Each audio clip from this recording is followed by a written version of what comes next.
Uygar. Yine bir pazar sabahında bu defa baharın geldiğinin belirtilerinin iyice görülmeye başlandığı bir pazar sabahında yine birlikteyiz. Geçen haftanın içinden geçtiğimiz haftanın önemli olaylarını Mehmet Gül'le birlikte yorumlamaya çalışacağız. Gündemimiz her zaman olduğu gibi yine çok yoğun. Biliyorsunuz geçen hafta çok önemli bir rapor yayınlandı. Alman destekli Kürt Çalışma Merkezi diye bir grup var. Bu merkezin bir araştırması vardı. Kürtlerle ilgili bir araştırma yapıyor bu merkez. Bu defaki yaptıkları araştırmalarda 11 şehirde yapıyorlar araştırmayı ve 18 yaş üzeri Kürtler üzerinde yapıyorlar araştırmayı. Kürtlerin değer yargılarının ve tutumlarının yakından anlamaya çalışmak üzere kurmuşlar soruları zaten. Öyle bir şey yapıyorlar. Bu toplam çalışma grubu dediğimiz 11 ilde. 11 ilin 9 ili Kürdistan'da. 2 tanesi Anadolu'da. Kürdistan'da 4 tanesi büyük şehir, 5 tanesi büyük şehir, 4 tanesi il olmak üzere 9 il seçilmiş. Anadolu'da da İstanbul ve Adana bu merkeze, bu araştırmaya dahil edilmiş. Bu araştırmanın hata payı 2,95 diye kabul ediyorlar. Yani %95 güvenilirliği var araştırmanın. Yapanların kendi koydukları ölçüler bunlar. Bunu Mehmet'le beraber biraz değerlendirmeye çalışacağız. Geçen hafta da Kürt kamuoyunda zaten bu konu çok tartışıldı, çok konuşuldu, yazıldı, çizildi. Biz de bunu değerlendirmeye çalışacağız. Biraz zaman olursa Ukrayna-Rusya meselesini konuşmaya çalışacağız Mehmet'le beraber. Bir de Irak seçimleriyle yine ertelendi biliyorsunuz.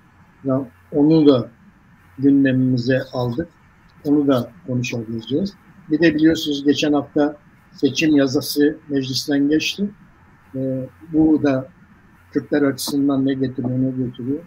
Onu da Mehmet'le birlikte değerlendirmeye çalışacağız. Mehmet, bir ses var ama sen de alıyor musun? Ben böyle pür pakım abi, tertemiz, hiçbir ses, hiçbir parazit yok benim.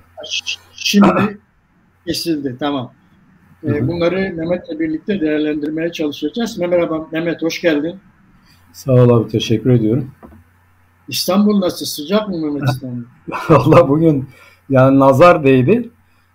Yağış başladı fakat yağış ilginç. Dolu, yağmur ve dolu birlikte yağıyor. İstanbul'da öyle mi? Evet yağıyor ama aralıklı yağıyor, böyle sürekli değil. Diyelim 5 dakika yağıyor, duruyor. Sonra yeniden yağıyor. Böyle gök gürültülü, sağanak yağışlı bir hava var İstanbul'da. Mesela şu anda biraz güneşe doğru gittik. Sonra güneş bir kayboluyor, geliyor, dolu ve yağmur geliyor. Sonra yeniden böyle periyodik olarak periyotlarla devam edip gidiyor. Bakalım ne kadar devam eder. 2-3 gün böyleymiş.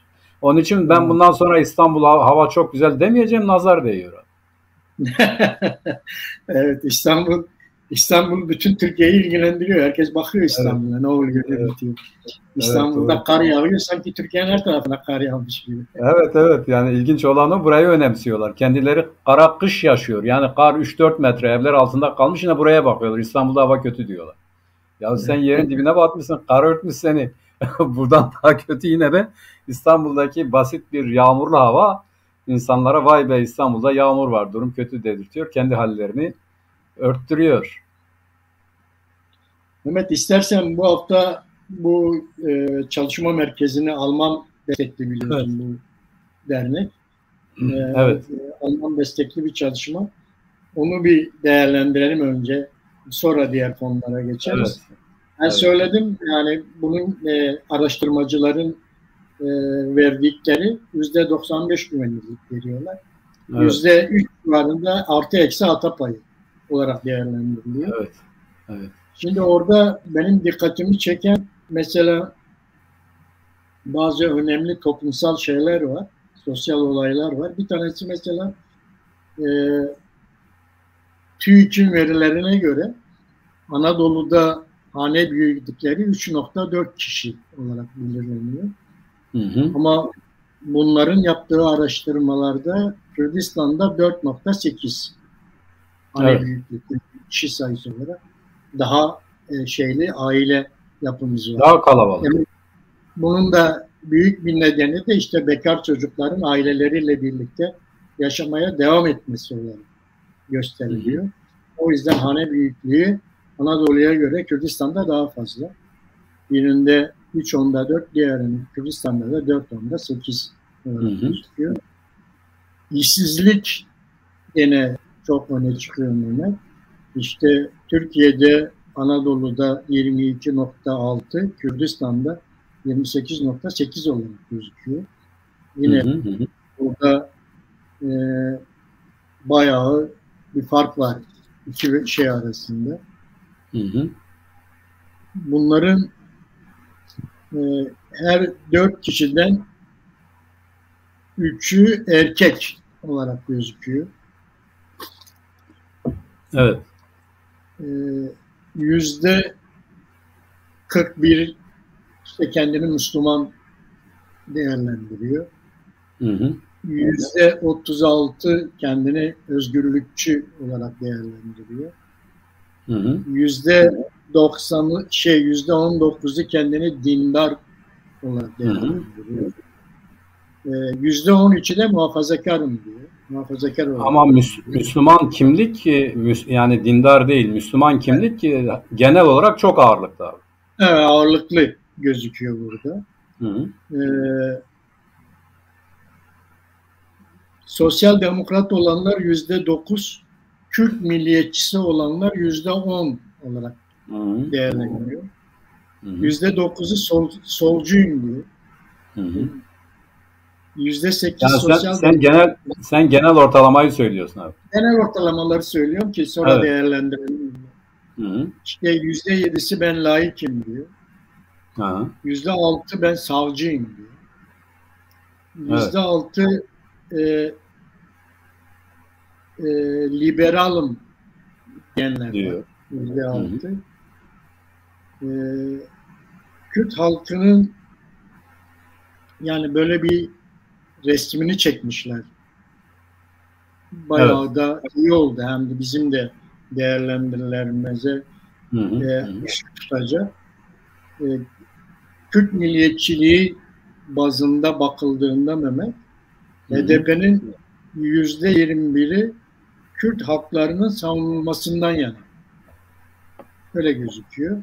%17'si de Kürt milliyetçisiyim diyor. Yani böyle bir HDP'nin içerisinde de böyle bir çalışma yapılmış. Partilere göre de değerler bazında bir tasnif var. Evet. Dindarların mesela %23'ü yüksek düzeyde Kürt milliyetçisi olduğunu söylüyor. Yani dindarım diyenlerin %23'ü yüksek düzeyde Kürt milliyetçisi olduğunu söylüyor. Gibi böyle bir şeyler. Çalışmalar var. Sen de okudun bunu. Evet okudum. Başlayalım. Sen de müsaitsen sen tabii. nelere yakalandın burada? Burada tabii hatırlıyorsun abi, biz zaman zaman bunu tartışıyoruz, konuşuyoruz. Ya diyoruz biz siyaset yapıyoruz. Bunun toplumsal realitesi nedir? Yani bizim bu siyasal şiarlarımızın, taleplerimizin, isteklerimizin karşılığı var mı, yok mu? Yani nihayetinde Kürt toplumu da bir toplumdur. Kürt toplumu sınıflı bir toplumdur.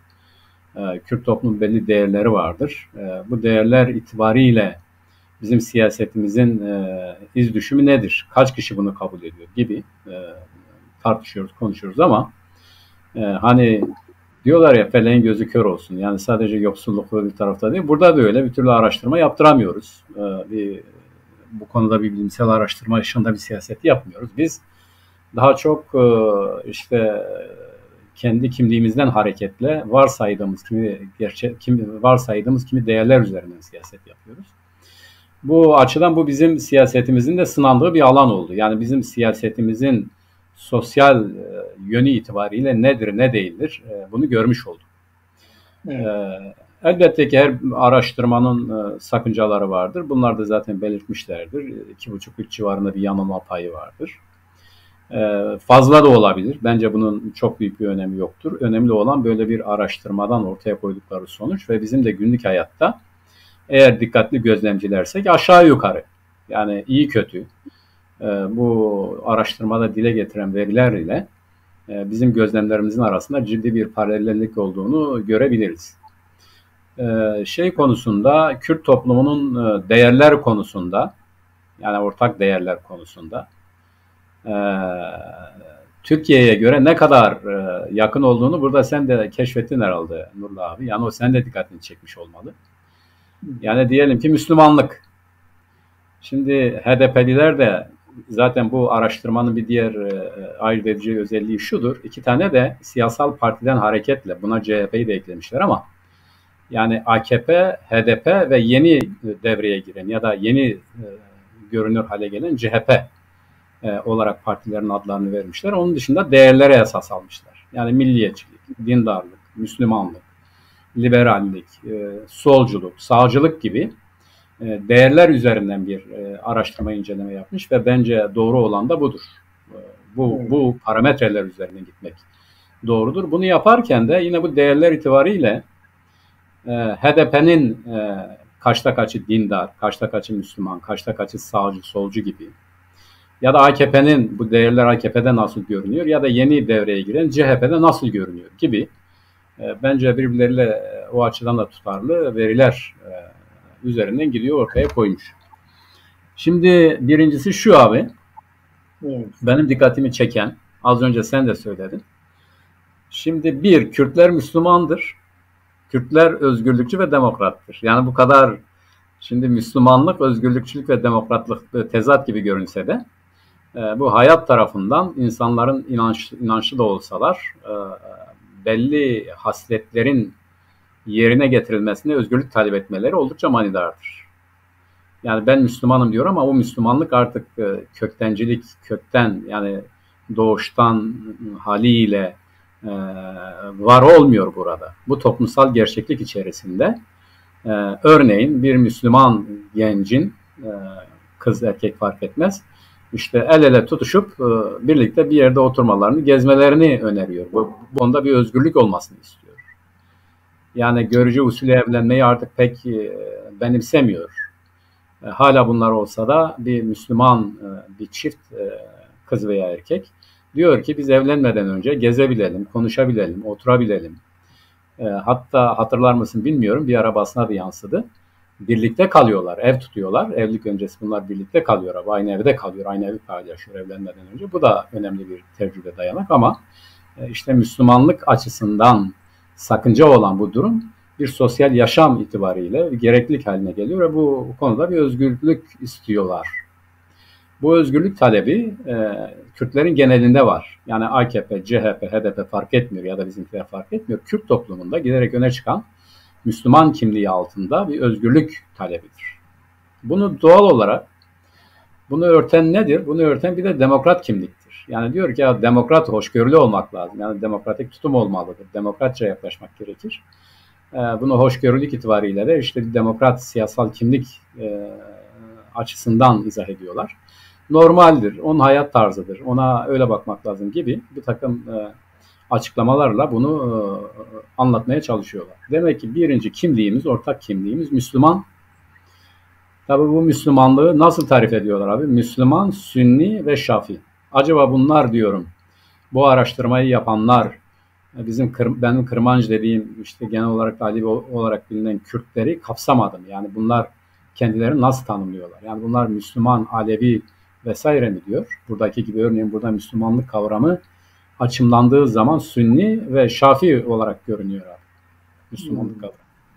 Demek ki birinci kimliğimiz, yani bu Müslümanı parantez açmadan alırsak, Aleviler öyle diyorum onu bilemiyorum. Burada bir veri de yok elimizde. Dikkat edersen o konuda bir şey yapmamışlar. Yok. O hariç Müslüman denilen kütle özgürlükçü ve demokrattır. Yani demokrat davranışı istiyor ve kendisi için özgürlüğü istiyor. Aynı zamanda Müslümandır. Bu değerler Kürtlerin, yani burada dile getirdiğimiz bu üçleme Kürtlerin hemen hemen hepsinin ortak değerleridir. Hemen hemen hepsinin. Yani diyelim %80-90'ı kendisine Müslümanım diyor ama aynı zamanda özgürlük istiyor, aynı zamanda demokrat tutum sergiliyor. Bu önemli bir veri. Şimdi fakat benim dikkatimi çeken bir diğer olay da abi, Kürt siyaseti, o raporda da dile getirilmiş. Kürt siyaseti sağ sol falan vesaire değil. Aslında diyor ki Kürt siyaseti merkezcidir. %47 miydi abi? Şimdi bakmıyorum. Evet, %47'si yani sen siyasetin neresindesin dedikleri zaman diyor ki ben merkezdeyim. Bu yarı yarıya yani. Ne demektir bu merkez? Yani Kürdüm demek istiyor. Evet. İşte bu Kürtlük kimliği aynı zamanda burada Müslümanlığı da içeriyor. Yani Kürt ve Müslüman. Yani o Müslümanlık bunun içerisinde olan bir kimliktir. Kürt siyaseti bazında sağcılık ve solculuk bunun yanında gündeme geliyor. Dikkat edersen herhalde %9-10 sağdı. %7-8'de soldu abi. Yani Kürtlerin siyaseti sağdır. Kürt toplumunu yani Müslüman, özgürlükçü, demokrat olarak bu ortak değerler bazında taraf ettiğimiz Kürt toplumun siyaseti sağdır. Yani merkezi de biz biraz sağda saymamız lazım. Yani tarihsel olarak merkez dediğimiz zaman aslında daha çok bu sağa düşer. Diğer o %11'lik sağ siyaseti de ben sağcıyım dediğimiz zaman Kürt toplumunun siyaseti ağırlıklı olarak zaten sağ olarak görülüyor. O zaman şunu ekleyebiliriz. Bir, Kürtler Müslüman, özgürlükçü, demokrat ve sağcıdır. Sağ yani politik olarak da sağda yer alıyorlar. Bu buradan devam ettiğimiz zaman yine benim dikkatimi çeken bir olay. Sen nasıl gördün bilemiyorum abi. Milliyetçilik buna ekleniyor bir diğer değer. Dikkat edersen Müslümanlığı andık, özgürlükçülüğü andık, demokratlığı ve sağ siyaseti andık. Şimdi de milliyetçilik yani bir milli kimlik olarak ele aldığımız zaman kendisini milliyetçi olarak tanımlayanlar siyasal partiler düzeyinde anlam kazanıyorlar ama genel olarak da %11, %12'yi geçmiyor. Yani ben Kürt milliyetçisiyim dediğimiz zaman hani Kürtler milliyetçi midir? Bunu bir ontolojik siyaset olarak mı ele alalım? Yani kendi varlığından hareketle siyaset yapanların sayısı yani sağ, sol, Müslümanın dışında milliyetçilik üzerinden kendisini tanımlayanların oranı da %11. Demek ki Kürtler evvela Müslüman, sonra sağcı, sonra özgürlükçü ve demokrat, sonra da sonra da milliyetçi oluyor abi. Yani milliyetçilik neredeyse bu sıranın en sonuna geldi. Kürtleri tarif ettiğimiz zaman bu rapora göre milliyetçilik var ama bu kümülatif Müslümanlık içerisinde oldukça gerilere düşüyor.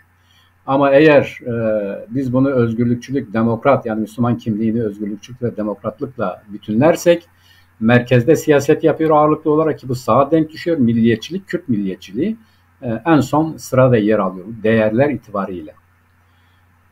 Bu rapora göre konuşuyoruz tabii biz. Böyle midir? Yani bu bizim düşüncelerimize uymayabilir ama bu böyledir. Diğer bir şey yani Müslüman, özgürlükçü, demokrat Kürt kimliğinin bir diğer ortak özelliği hemen hemen hepsinde olan şey Kürt dilinin ve Kürt hakların tanınması. Bu Kürt hakları daha çok Kürt dili olarak ifade ediliyor abi.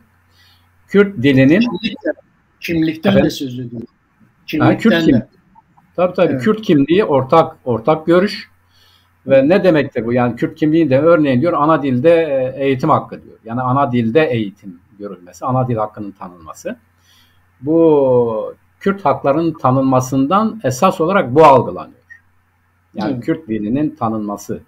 Seçmeli olarak da önerenler var. Fakat demek ki Kürtlük dediğimiz zaman bir Müslüman, özgürlükçü, demokrat, sağcı, milliyetçi ana dil konusundaki talepleri itibariyle hepsini bağlıyor.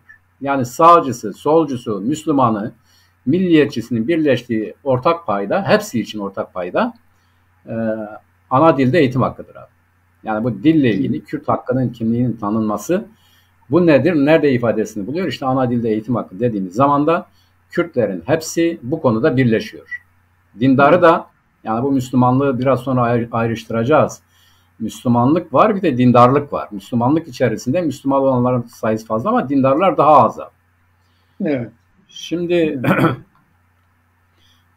demek ki ana dilde, yani Kürt kimliğinin tanınması ve ana dilde eğitim hakkının tanınması bütün Kürtlerin siyasetine bakılmadan sağcısına, solcusuna, merkezdekine, dindarına, ateistine, ateist kimlik de var bizde abi, az da olsa var.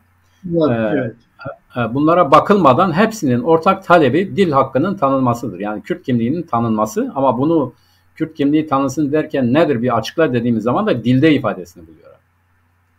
Yani Kürt dilinin eğitimde de kullanılması, Kürt dilinin resmileşmesi, öyle diyelim. Bu önemli. Şimdi bu çerçevede yani Türkler ve Kürtleri kıyaslamadan önce hani Türklerle kıyasladığımız zaman neye denk geliyor? Bu konuda ne kadar ayrı ve farklıdırlar abi? Senin burada eklemek istediğin bir şey var mı? Ya da sormak istediğin bir şey var mı? Burada biraz daha teferruata girmemiz gereken bir şey var mı? Ondan sonra diğerlerine geçelim. Şöyle bir şey var Mehmet, benim gördüğüm. Şimdi %47.2'si kendini merkezde görüyor. Aha. Siyasi olarak, siyasi tanım itibariyle. Onun dışında kalanların %31'i sol, %21.4'ü sağ olarak. Evet. Tabii merkezin de büyük kısmını sağa eklediğimiz zaman tespit biraz daha sağa doğru kayıyor. Yani eğilimlerin daha sağa doğru gittiğini görebiliyoruz oradan. Değil mi? Onu görebiliyoruz orada. Mesela orada bir şeyi atlamayalım. Bir soru sormuşlar. Farklı ülkelerin vatandaşları olan Kürtlerin birleşimine ihtiyaç olduğunu düşünüyor musunuz? Bu ilginç bir soru. Evet. İlginç bir soru. Bunlara da %42 olumlu cevap veriyor. Evet. İhtiyaç var mı? %42. Bayağı az değil. İyi bir rakam. İhtiyaç duyuyor. Kürt bayrağını olumluyor musunuz diye soruyor. %41.6 evet olumluyor diyor. Kürt Milli Marşı'nı olumluyor musunuz diyor. %40'ı da evet olumlu buluyor. Yani demek ki Kürtlerin kendi değerlerine büyük bir oranda sahip çıktıkları gözüküyor. Evet. Şimdi şöyle bir soru geldi. Özelden geldi abi. Onu bir izah edeyim. Mesela diyor ki isim de vereyim. Bizim genel başkan soruyor ya, diyor ki yani bu Kürt sosyalisti milliyetçi olamaz mı? Liberali milliyetçi olamaz mı? Evet. Tabii biz burada raporu takip ederek gidiyoruz. Raporda değerler diyor. Yani milliyetçilik bir değerdir. Liberalizm bir değerdir. Sosyalizm bir değerdir. Dindarlık bir değerdir. Sağcılık, solculuk bir değerdir. Yani bunların her birisi kendine has özellikleri olan bir değer olarak ele aldıkları için. Yani örneğin bunların hepsi Müslüman olabilir. Yani sosyalistler belki biz yani Müslümanlık, yani dindarlık kimliğini benimsemeyebilir ama Müslümanız diyebilirler. Fakat bir liberal ben milliyetçiyim aynı zamanda dediği zaman bu değerler karmaşası itibariyle burada ele almamış. Yani mesela liberallerin kaçta kaçı milliyetçidir gibi bir veri var mı abi? Yok. Değil mi? Sen görmedin. Ben de görmedim. Yok, ama bir şey yok. Ama şu var tabii. Yani mesela onun için biz kümülatiften, yani ortak bir tanımdan, tümelden tikele doğru gittik. Bir, Müslüman en büyük ortak değerdir. Müslüman. Yani ben Kürtler başlığı 2 nokta üstte koy, diyor ki biz Müslümanız çoğunluğu. Ve yine bu çoğunluğun, biz Müslümanız diyen bu çoğunluğun dindar olanı %20 miydi abi? O civarda. Yani Müslüman olmak ayrı, dindar olmak ayrı. Bu dindarlık AKP gün. Dindarlık ise yani Müslümandır ama dindar değildir. Ne demek ki bu dindar? Diyelim ki ya camiye gitmez, namaz kılmaz. Daha seküler bir hayat yaşar ama ben Müslümanım der. Fakat bu Müslümanlığın gereklerini yerine getirmek itibariyle işte orada bir dindarlık öne çıkıyor. Ona dindar diyorlar. Yani ya da bu araştırma öyle bir tasnifte bulunmuş. O dindarlar düşük, fakat dindarlar da aynı zamanda özgürlükçüdür. Yani onu görelim. Evet. Dindarlar ile Müslümanlar arasındaki fark nerede ortaya çıkıyor? Orada işte sosyal hayat ve cinsiyet üzerinden çıkıyor. Diyelim dindarlar hala erkeği önemsiyor. Ailenin reisi hala erkektir. İşte kadın Evet. kadındır, evinde bulunmalıdır, durmalıdır ama Müslüman dediğimiz HDP'de, CHP'de hatta AKP'nin belli bir kesiminde ifadesini bulanlar diyor ki yani kadın özgür olmalıdır, gençlere ve kadınlara daha çok hak tanınmalıdır. Bu dindar değilim çünkü dindarlık yasakçıdır, bağnazcılıktır, baskıcılıktır. Onun için biz buna karşıyız diyorlar Müslüman olduğu halde. Dindar değilim diyenlerin dindarlarla ayrıştığı konular daha çok kadın, erkek ve bu yaşamla ilgili kriterlerde farklılaşıyor. Onun için ben sevgili Sayın Genel Başkan'a diyeyim yani o bizim dersimiz, biz o dersi çalışmadık değil de biz o dersi görmüyoruz şimdi. Onu ayrıca görmek lazım. Fakat burada bu raporun tutarlılığını, rapordan hareketle belli bir fikir oluşturmak için bu silsileyi izliyoruz ama milliyetçi Kürtler liberal olabilir. Yani daha özgürlükçü olabilir. Zaten biz burada Kürt kimliğini tanımlarken dedik ki 1. Müslüman, 2. Özgürlükçü, 3. Demokrat. Yani bu Kürt dediğimiz zaman 2 nokta üste koyduğumuzda birinci sıraya yazacağımız bunlardır. Müslümandırlar, özgürlükçüdürler ve demokrattırlar. Peki neye göre bu böyledir? İşte biraz sonra ona gelecektik ama madem ki bu soru geldi onu söyleyeyim. Oraya gelmeden bir şey söyleyeyim Mehmet. Buyurun abi. Şimdi orada önemli bir nokta da hani ben Kürt milliyetçisiyim diyenler kendilerini Türk milliyetçiliğinin bakış açısından da ayrıştırıyorlar. Evet ona biraz sonra gelelim abi. Evet peki. Yani bu kıyaslamayı Kürt milliyetçiliği daha çağdaş, daha medeni, daha zamanın ruhuna uygun bir milliyetçilik. Bir ırkçılıkla ayrılıyor. Evet aynen öyle. Aynen öyle. Bu değerleri işte Türklerle kıyaslarken onlara girelim. Onun için dedim ona biraz sonra gelelim. Biz şimdi sadece Kürtler maddesinde yani Kürt dediğimiz zaman nedir? İşte 2 nokta üstüne Müslümandır. Fakat bu Müslümanlık bir kültürel kimlik olarak kabul ediliyor. Aynı zamanda bu Müslüman kimlik özgürlükçüdür. Özgürlükçülüğü savunuyor. Bu ortak bir değerdir hepsi açısından ve aynı zamanda da demokrattır. Şimdi biz bunları Türklerle kıyasladığımız zaman işin rengi değişiyor. O halde şöyle bir yeniden tasnif yapalım. İleriye doğru gidelim abi. 1. Kürtler 2 nokta üstte Müslüman, özgürlükçü, demokrat. 2. Siyaseten sağcı. Katılıyor musun abi? Yani merkezi de sağa dahil edersek siyaseten sağcı. Merkezi dahil edersek evet ama merkez dışındakiler solcular çoğunlukla. Evet yani merkez %47 abi. %30 civarında soldur. %20 civarında da sağdır. Yani kendisini sağ olarak tarif edenler %20 civarında, sol olarak tarif edenler %30 civarında. Merkez olarak ben ne sağcıyım ne solcuyum, merkezdeyim. Aslında bu anlamıyla da, aslında bu yönüyle de yani bu gerçekten çok önemli bir şeydir. Raporda benim gördüğüm en ciddi eksiklerden biri. Bu merkez biraz da saf Kürt milliyetçiliği talepleri üzerinden oluşuyor. Yani merkez dediğimiz zaman ne sağım ne solum ben Kürt'üm, Kürt siyaseti izliyorum demesi milliyetçiliğe yakın bir tutum. O zaman Kürt siyaseti yani Kürt siyasetinin gizil yani potansiyel kaynağı milliyetçilik oluyor ama bunu ifade etmese de ya da buna göre hareket etmese de kendisini merkezde bir siyasetçi olarak görüyor. Merkezde bir siyaseti doğru görüyor. Ama kümülatif olarak baktığımız zaman da Kürt siyaseti aslında sağ bir siyasettir ve bu da normaldir. Neden normaldir? İşte biz bu milletin örneğin o nerede birleşiyor abi? %90-95 civarında belki hemen hemen %100 civarında ana dilde birleşiyor. Yani sosyalisti, liberali, dindarı, milliyetçisi bütün Kürtler ana dil konusunda birleşiyor.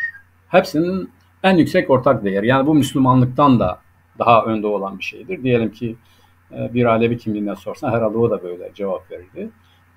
Kürtlük ve değerler itibariyle ele aldığımız zaman bu şekilde bir tanımlama yapabiliriz abi. Şimdi bu ayrışmaya gelelim abi. Yani Kürtler arasındaki ayrışmaya, Türklerle kıyaslamaya geçmeden önce. Yani Kürtler neyde ayrışıyor onu bir görelim abi. Biraz daha Mehmet mesela orada bir iki detay daha var onu da söyleyeyim. Hani bu araştırmaya göre çoğunluğun istediği şeyleri değerlendirdiğimizde yani mesela Kürtlerin yoğun yaşadığı illerde hizmetler Kürtçe olsun istiyor musunuz diye soruyor.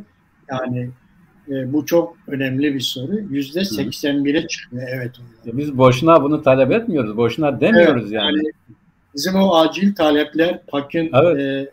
SSK'nin ve TEVGER'in ortaya attığı bu acil taleplerin ne kadar bir toplumsal karşılığının olduğu da gözüküyor. Yine mesela orada çözüm süreci yeniden başlasın mı deniyor. Yani bu Evet. çözüm süreci dediğimiz olay da yani Kürtlerin kolektif haklarının güvenceye kavuşturulması meselesi üzerinden değerlendirdiğimizde %80 civarı. Evet, o da çok önemli. Evet. Yani bunlar da çok önemli şeyler, değerler. Evet. Abi şimdi izninle ben bu iki konuda çok kısa iki şey ekleyeyim. Sen yine devam et. Birincisi bu resmi düzeyde yani Kürt dilinin resmiyette kullanılması, devlette kullanılmasına %80 civarında evet denmesinin nedeni şu. Evet. Aynı zamanda bu barış sürecinin yeniden başlamasıyla alakalı da oldu. Biz zaten bunları savunuyoruz. Bu çok önemli. Bizim bu acil talepleri şimdi burada sıralarsak sanırsın ki valla biz bu raporu herhalde okuduk ona göre o acil talepleri oluşturduk. Oysa öyle bir durum yoktu yani. Biz acil talepleri oluştururken bu rapor ortada yoktu, haberimiz de yoktu. Yeni yayınlandı. Evet. Şimdi bir de şu var. Bir, kendiliğinden bir bilinç oluyor abi. Kendiliğinden dediğimiz bir bilinç. Yani mesela herkes kendisine Kürt der ama böyle kamuoyunun karşısına çıkıp da ben Kürt'üm demez. Yani orada ketum davranır ama evinde, çevresinde, güvenilir çevrelerde bunu örnek olarak söylüyorum. Böyledir diye demiyorum. Diyelim ki eskiden böyleydi. Yani 12 Eylül öncesinde böyleydi. Yani Kürdüz. Şimdi Kürt olduğunu söyler ama kamuoyu önünde de bunu pek telaffuz etmez. Ne zaman bunu nereden almıştır? Yani bu kendiliğinden bilinç dediğimiz hadisenin bilinçli bir bilince dönüşmesi için siyaseten bunun empoze edilmesi lazım. Siyaseten bunun dile getirilmesi lazım. Siyaseten dile getirildikten sonra kitleler o soruyla karşılaştıkları zaman bakarlar ne var işte bunların şeyinde anlamında ne var? Yani o sorunun karşılığı varsa, potansiyel olarak varsa bir içinde dile getirir ama yoksa siyaseten de dile getirilmemiş herhangi bir fikri olmaz. İşte şu anda bu soru karşısında kitleler bir şey dile getirmişler ise bu siyasetin etkisidir. Yani siyasetin kitleler nazarında algılandığı. Mesela biz diyoruz ki devlet Kürtçe öğrenmelidir. Kürtler Türkçe öğrenmek zorunda değildir. Yani biz bunu söylüyoruz. Diyoruz ki devlet Kürtçe öğrenmek zorundadır. Bunu nasıl yapacaktır? Kürtçe bilenlerin istihdam edilmesi lazım. Kürt dilini öğrenmesi lazım. Kürtlere hizmeti Kürtçe götürmesi lazım. Bu onun görevidir. Bunu bu şekilde almak da bizim hakkımızdır. Yani bizim hakkımızı olan bir şeyi devlet vermiyor. Bunu ne diyor? Gidin kendiniz Kürtçe öğrenin. Okullarda konuşamazsınız. Kürtçe sadece, diyelim ki ben sadece Kürtçe biliyorum. Yani neden ben kamuda yer alamayayım? Çünkü Türkçeyi öne çıkarmak için bir halkın hakkı olan bir şeyi kesmek suretiyle başka bir şeyi dayatmak için bunu yapıyorlar. O zaman demek ki bizim siyasetimiz bu anlamda doğru. Kürtçe öğrenmesi gereken devlettir. Kürtlere Kürtçe hizmet vermesi gereken devlettir. Kürtlerin kendi dilinde bu hizmeti alması bir haktır. Bunu talep etmelidir. Ve Kürdistan'da da Kürtçe bilmeyenler kamuda görev almamalıdır. Evvela Kürtler burada görev almalı ve Kürtler burada Kürtçe konuşarak, kendi dillerini konuşarak, kendi kültürleri çerçevesinde hareket ederek, yani günlük yaşamlarını orada çalışmak için günlük yaşamlarını, kültürlerini, geleneklerini, göreneklerini değiştirip onların yerine yenilerini ikame etmek zorunda kalmadan orada çalışmalıdırlar. Yani o kültürel ortama uygun insanlar orada çalışmalıdır. Bu çok önemli. Bunu yine talep etmeliyiz ve Kürt toplumunun bunu algılaması da çok önemli olmuş. Muharrem İnce diyor ya bunlar Yalova'da iş bulamaz. Ama artık şudur, devlet de Kürdistan'da iş bulamaz. Yani Kürtler kendi dilinde hizmet isterlerse devlet burada hizmet var olmak için, öyle diyelim. Burada var olmak için Kürtçe bilmek zorunda kalacaktır ve bilmek mecburiyetindedir. Bu bizim hakkımızdır. Bunu böyle talep etmeliyiz. Onun için demek ki biz burada bizim o acil taleplerden hareketle siyasetin dilinin, siyasetin taleplerinin halk tarafından bu soru sorulduğu zaman cevaplanıyorsa istediğimiz anlamda bu demek ki bir kontakt vardır, bir alışveriş vardır. Bunu bilmemiz lazım. Bunu ekleyeyim dedim abi. Buyurun sen devam et. Bir şey daha ben de ekleyeyim Mehmet. Hani sen tabii araştırmanın sonuçlarına bakarak dedin ki Kürtler bir Müslümandırlar, iki Aha. özgürlükçüdürler, üç demokrattırlar, dört sağa biraz daha yakındırlar, Siyasetleri e, sağdır. sağa yakın bir siyaset Aha. olduğunu söyledi. Şimdi ben ona bir şey daha ekleyeyim. Mesela soruyorlar kendilerine. İşte kaç şu anda en önemli sorun nedir diye soruluyor e, deneklere. Büyük bir kısmı birinci sırada ekonomiyi gösteriyor. Evet. Büyük Hayatın bir gerçeği. kısmı hayatın gerçeği. Birinci sırada ekonomi geliyor. İlginçtir. İkinci sırada kadın sorunu geliyor. Üçüncü sırada Kürt meselesi geliyor. Kürt Evet. meselesiyle kadın sorunu çok birbirine yakın. Yani ekonomiden sonra ikinci sorun Kürt meselesi ve kadın sorunu olarak gündeme getiriliyor burada. Hı hı. Tabii bir de şeyi soruyorlar, hayattan memnun musunuz diye. Evet, Hani yine mutluluk. Ama bunu e, şeye göre abi. Yani bunu bu Türklerle kıyaslama içerisinde ele alırsak daha rahat anlatabiliriz. daha iyi Şimdi olur. bu Tamam, evet. Şimdi bu kadın tamam. meselesi konusu da kadın Evet, işsizlik ve Kürt meselesi konusunda da doğru algılayabilmemiz için oradaki kümülatif sonuçtur abi. evet, Mesela kadın meselesine karşı duyarlılık daha çok yani orada öyle dile getirildiği için söylüyoruz. HDP'liler açısından önemlidir. Kadın meselesi diyelim ki AKP ile yani dindarlar ile sekülerler, laikler ya da HDP'liler karşı karşıya getirildiği zaman farklılık arz ediyor. Bu Kürtler arasındaki farklılıklar. Bu evet, doğru. farklılıklar partiler düzeyinde ele alındığında görünüyor. Kendisini ortaya koyuyor. Yani diyelim ki kadın hakları dediğin zaman AKP'li olanlarda bir kadın sorunu yoktur yani. Yok gözüküyor. Ya da çok düşüktür ama HDP'li olanlarda evet bir kadın sorunu vardır. Kürt Var. meselesi dediğimiz zaman Kürt meselesi bu da çok önemli bakın ya şey olarak abi mesela dil meselesi değil bak Kürt meselesi olarak baktığımız zaman AKP'de bu pek önemli değildir ama HDP tabanında önemlidir. Yani kendisini HDP'li olarak tanımlayanlar da önemlidir. Kürtler arasındaki ayrışma dediğimiz şey az önce onu algıladık ya abi. Kürtler arasındaki ayrışma sağcılık, solculuk ve şeylik itibariyle de böyledir. O kıyaslamada onu ele alacağız. Yani Kürtlerin kendi içerisinde nasıl ayrıştıklarını görebilmemiz için partiler düzeyindeki oranlara bakmamız gerekiyor. Kadın meselesi, Kürt meselesi, ekonomik mesele, siyasal talepler gibi konularda HDP tabanı daha çok öndedir. AKP tabanı geridedir. Dindarlık, hassasiyet ve Türkiye ile birlik konusu o da çok önemlidir. AKP'de daha fazladır. Şimdi Kürtler arasındaki bu milliyetçilik kısmına gelince abi e, bir şey ben ekleyeyim eğer diğer tarafa geçeceksek ya da senin ekleyeceğin bir şey var sen ekle. Bu milliyetçiliği ben özel olarak ele almak istiyorum abi. Şimdi burada benim dikkatimi çeken dil konusuyla ilgili bir çalışmaları daha olmuş. Hı Diyor ki hı. eğitimde sadece ana dil olmalı. Hı hı. Evet diyenler %13'te kalıyor. Sadece ana dil olmalı. Eğitimde iki dil olmalı. Yani Türkçe, Kürtçe Türkçe. olmalı. Bu yüksek tabii. %61'e çıkıyor orada. Tabii. Ana dil okulda öğretilmeli. Eğitim dili Türkçe olmalı diyenler %17. Ha, düşük yani bizde Şeye düşük. gerek yok. Evet. Kürtçe'ye gerek yok diyenler de çok azınlıkta kalıyor. İşte o bizim toplumun yani Yani Kürt toplumunun %7, %9 oranında ki o da herhalde çok az bir rakamda kalıyor. örneğin abi şöyle sor. Yani o soruyu oraya bir türlü geçmiyoruz ama bence sonra geçelim daha konu iyi anlaşılsın diye. Şimdi onu Türkiye'de sorduğun zaman farklı bir cevap alırsın. Evet. Kürdistan'da sorduğun zaman farklı bir cevap alırsın. Evet. Yani Ağırlık mesela Kürdistan'da. şimdi bunu ben belirtmek istemedim ama örneğin Türkiye genelinde ele alırsan Kürtler Türkiye'cidir. Bak Türkiye genelinde alırsan Kürtler Türkiye'cidir ama Kürdistan genelinde alırsan böyle değildir. Yani böyle Evet. Kürtlük kimliği, kendilerine has kimlikleri, talepleri vesaireleri daha öne çıkıyor. Fakat Türkiye'yi buna katarsan değişiyor. Çünkü sosyoloji değişiyor. Bunu da o kıyaslama ve daha sonra Türk tarafı olarak ele alırsak daha iyi olur.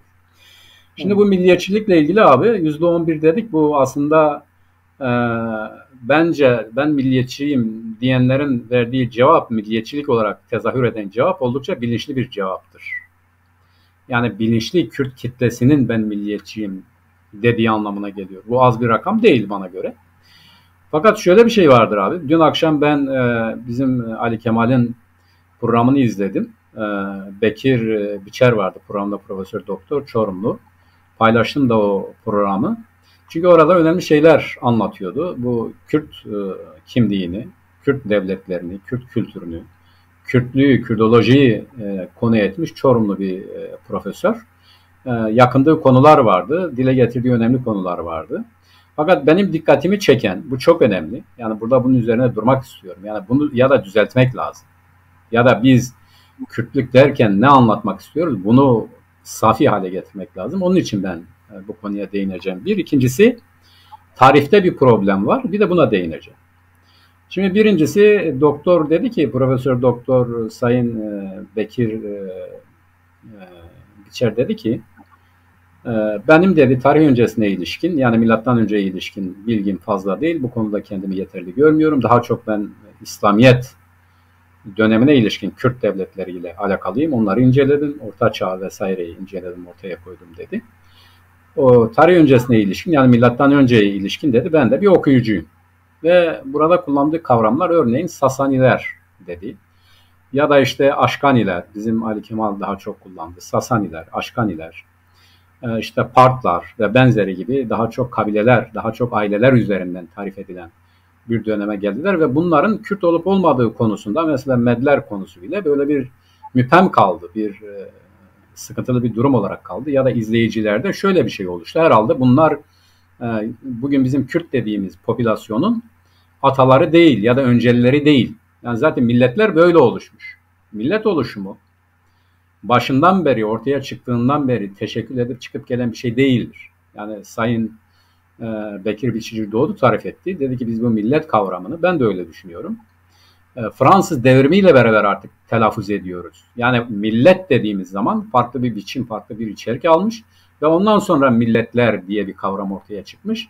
Biz ondan sonra milletlerden söz edebiliyoruz. Bu ondan önce bir milletin atalarının, kabilelerinin, aşiretlerinin ve benzerinin olduğu olmadığı anlamına gelmiyor. Yani siyasal literatüre öyle girmiş, ondan sonra bu kavramı kullanıyor. Sadece bütün fark bu. Yoksa var tabii ki. Ama şimdi şöyle bir şey oldu abi o programda. Burada onu izah etmem lazım. Sayın Profesör dedi ki, yani milliyetçilik ya da millet nedir? Daha çok dedi bir hissel mesele, bir histir dedi. Yani kendisini öyle ne hissediyorsan sen olsun dedi. Şimdi doğru. Yani işin bu kısmı vardır ama öbür taraftan da dedik ya, yani başka kriterler sayabilirsin ama bu henüz tartışmalı bir konudur. Kim nasıl tarif edeceği konusunda bir netlik, bir ortak görüş yok. Bu da doğrudur. Fakat şimdi bu his meselesi çok önemlidir abi. Bu hissin kendisi zaten şartlardan kaynaklanan bir şeydir. Mesela bir Kızılderili yani ya da bir Avustralyalı aborjin niye ben Kürdüm demiyor? Hani his meselesi diyoruz ya. Evet. Ya da bir Avrupa'da herhangi biri, örneğin bir Kelt, yani işte bu ben Almanım, Deutsch'um diyen ya da bir işte Fransız, her neyse kendisini öyle tanımlayan biri his olarak neden ben Kürdüm ya da bir başka millet olarak tarif etmiyor da oranın kültürüne göre tarif ediyor? Çünkü oradaki sosyal şartlar içerisinde doğmuş ve kendisini öyle görmüş, onun için kendisini öyle hissediyor. O hissin temelini oluşturan tarihsel, toplumsal, coğrafik nedenler var. His onlardan kaynaklanıyor. Demek ki Kürtlük hissi de henüz kendisine Kürt demeyen halklar olsa da, kabileler olsa da, aşiretler olsa da bugün Kürdüm diyenler kendilerini bu coğrafyadan, yani bu Kürtlerin yaşadığı coğrafyadan, bu tarihten, bu kültürden esinlenerek hissediyor. Diyor ki ben kendim böyle hissediyorum. Yani temel değil, somut şartların ürünüdür. Hisler tanrılar tarafından insanlara bahşedilen, yani hadi sen kendini böyle hisset denilen şeyler değil, toplumdan, coğrafyadan, tarihten, kültürden gelen şeylerdir. O halde ben kendimi Kürt olarak hissediyorum dediğimiz zaman biz aynı zamanda bir tarihe, bir topluma, bir kültüre işaret ediyoruz. İşte biz Sasanilere gidiyoruz. O zaman dediler ki Sasani. Ben şunu her zaman soruyorum, merak ediyorum. Diyorum ki arkadaşlar bu Sasani kelimesi nedir? Bana bir anlatır mısınız? Yani diyelim ki Aşkaniler diyorlar. Onlar kendilerine Sasani demiyor. Sasanileri onlara başkaları söylüyor. Peki neden Sasani diyorlar? Bu çok önemlidir. Yani bu nereden geliyor? Nereden esinleniyor? Aşkaniler dediğimiz zaman bir hanedandır. Bir krallık, bir şahlık hanedanıdır. İşte oradan başka bir hanedanlığa geçer. Oradan işte diyelim Ardeşir'e geçer falan filan, böyle hanedanlar arasında krallık geçiyor. Ve onların aynı Osmanlı İmparatorluğu gibi kurdukları imparatorluk altında da çeşitli halklar onlara biat ederek yaşıyor. Yani Osmanlı'nın ben sizi koruyacağım, siz de bana vergi ve asker verin demesi gibi. Bu zaten oradan geliyor. Aşkanilerden geliyor. Zazanilerden geliyor. Partlardan geliyor. Farslardan geliyor. Yani ilk devleti kuranlar bunlar. İlk imparatorluğu kuranlar bunlar. Diğer halklarla ilişkilerini öyle kuruyorlar. Hatta birileri sen ya işte benim egemenliğimi tanı, ben sana üstte para vereyim diyor. Yani bu 300 Spartalı'nın savaşı, neydi 300 Spartalı'nın savaşına baktığımız zaman diyor ki sen yeter ki bana biat et. Yani o Herhas, işte Serhasya'da, yani bizim Kırmancıki'de en baştaki en iyi adam anlamına gelen şahsın bana biat et. Biat edersen ben sana istediğin kadar para veririm demesinin nedeni buydu. Peki o zaman bizim şimdi Sasani dediklerimiz neydi kelime adı? İşte orada bir problem var. O zamanları okuyanlar bunu açıklamıyorlar. O Sasani değil abi, Zazani'dir. Peki Zazan nereden geliyor? Bu Zazanilik nereden geliyor? Ardeşir'in dedesi, anne tarafından dedesi Anahita Tapınağı'nda, o zaman Zerdeştidir hepsi. Anahita Tapınağı'nda pirdir. Yani o ateşkede, o adırge diyoruz. Orayı koruyan, kollayan, orada öncülük yapan pir dediğimiz, bizim pir dediğimiz biridir. Şimdi bunun adı Zaza'dır. Bu adamın adı Zaza. Bunun kendine has bir Zerdeştilik yorumu vardır. Zaten diyor ki mesela Zazaniler, biz dinde biat ettik. Kendinden öncekiler Aşkanilerdir. Çok demokrattırlar. Dini öne çıkarmıyorlar. Herkesin inancı kendisinde. Kim nasıl inanıyorsa öyle yaşasın diyor. Ama Ardeşir gelince diyor ki ya işte Zerdeştiliğin otoriterliği kayboldu. Bu inancın ibadetleri yerine getirilmiyor. Biz dinde bidat ettik. Yani dine yanlış koyduk. O yanlış yoluyla biz Zazanilik diye, işte onun yorumu olan Zazaniliği devlet dini haline getirdik ki Zerdeştiliği yaşatalım. Ama bu onu ne yaptı? Çürüttü. Yani hangi inanç egemen hale gelirse zamanla çürür. Şimdi bu Zazanilik nasıl Sasaniliğe döndü? Onu kısaca izah edeyim. Yani bugün Sasani diyoruz da aslında bunun Zazanilik olduğunu, Zaza'dan ileri gelen bir Zerdeştiliğin yorumu olduğunu anlatmaya çalışıyorum. Avrupalılar Zaza'yı yazmak için S-A yazar, Sasa yazar. Bu Zaza okunur. İşte bu Zaza'nın, yani Ardeşir'in ana tarafından Anahita Tapınağı'nda pirlik yapan o Zaza'nın, onun inançlarının devletin inançları haline gelmesinin tarif edilmesi Sasa olarak dile getirildi. Biz onu onlardan Sasa olarak aldık ve biz aldığımızı olduğu gibi okumak geleneğine, alışkanlığına sahip olduğumuz için Zaza demedik. Onların Zaza'yı alıp Sasa'ya çevirdiklerine biz Sasani dedik. Tarihte böyle bu Sasani olarak tarif edilen, işte şuradan geliyor, anlamı şudur diyebileceğimiz bir olay, yani en azından ben kendi araştırmalarım itibariyle söylüyorum, okumalarım itibariyle söylüyorum. İşte Şirin Beyanı ya da Taveri Tarihi ve benzerinde okuduğumuz zaman oradaki bu Aşkani hanedanlığı ya da Zazani, Sasani olarak bilinen halkın aslında Kürt, yani bugün bizim Kürt dediğimiz, Kürt olarak tarif ettiğimiz halkın ataları olduğu ve tarih içerisinde de bugün nasıl ki biz kendimize Kürt dediğimiz zaman sen nereden geldin dediğimizde de oralara kadar gidiyoruz. Ama nedense onlar bunu bu şekilde tarif etmediler. Şeyde dikkatimi çeken ikinci konu buydu. Yani dünkü Ali Kemal'in programında Bekir Biçer'in tarif ettiği, yani bu şekilde izah ettiği konu buydu. Bunu düzeltmek lazım. Kürt milliyetçiliği ya da Kürt halkı dediğimiz zaman bizim Aryan dediğimiz Zaroslarda, o Aryan toprağında genellikle birbirine yakın olarak yaşayan kabilelerin bugünkü çocuklarıdır. O zamanki halkların bugüne gelmiş ve giderek kararlı bir hal alan, kendisini öyle ifade eden, öyle ifade ettiği için de bugün bizim üzerimize tartıştığımız işte bu Kürt araştırmaları merkezinin ortaya koyduğu bu raporun tarihsel kısmı itibariyle budur, hissi itibariyle budur. Yani bu his tarihe dayanıyor, kültüre dayanıyor, inanca dayanıyor, belli bir toplumsal realiteye dayanıyor. Kendiliğinden olan bir şey değildir. Biraz uzun oldu, kusura bakmıyorsun ama gerekliydi. Onun için bu milliyetçilik kısmıyla itibaren Sayın Genel Başkan'ın sorduğu soru da aslında burada realitesini buluyor. Bu anlamıyla tabii ki doğrudur. Yani bu millete mensup olan sosyalist de olabilir, liberal de olabilir.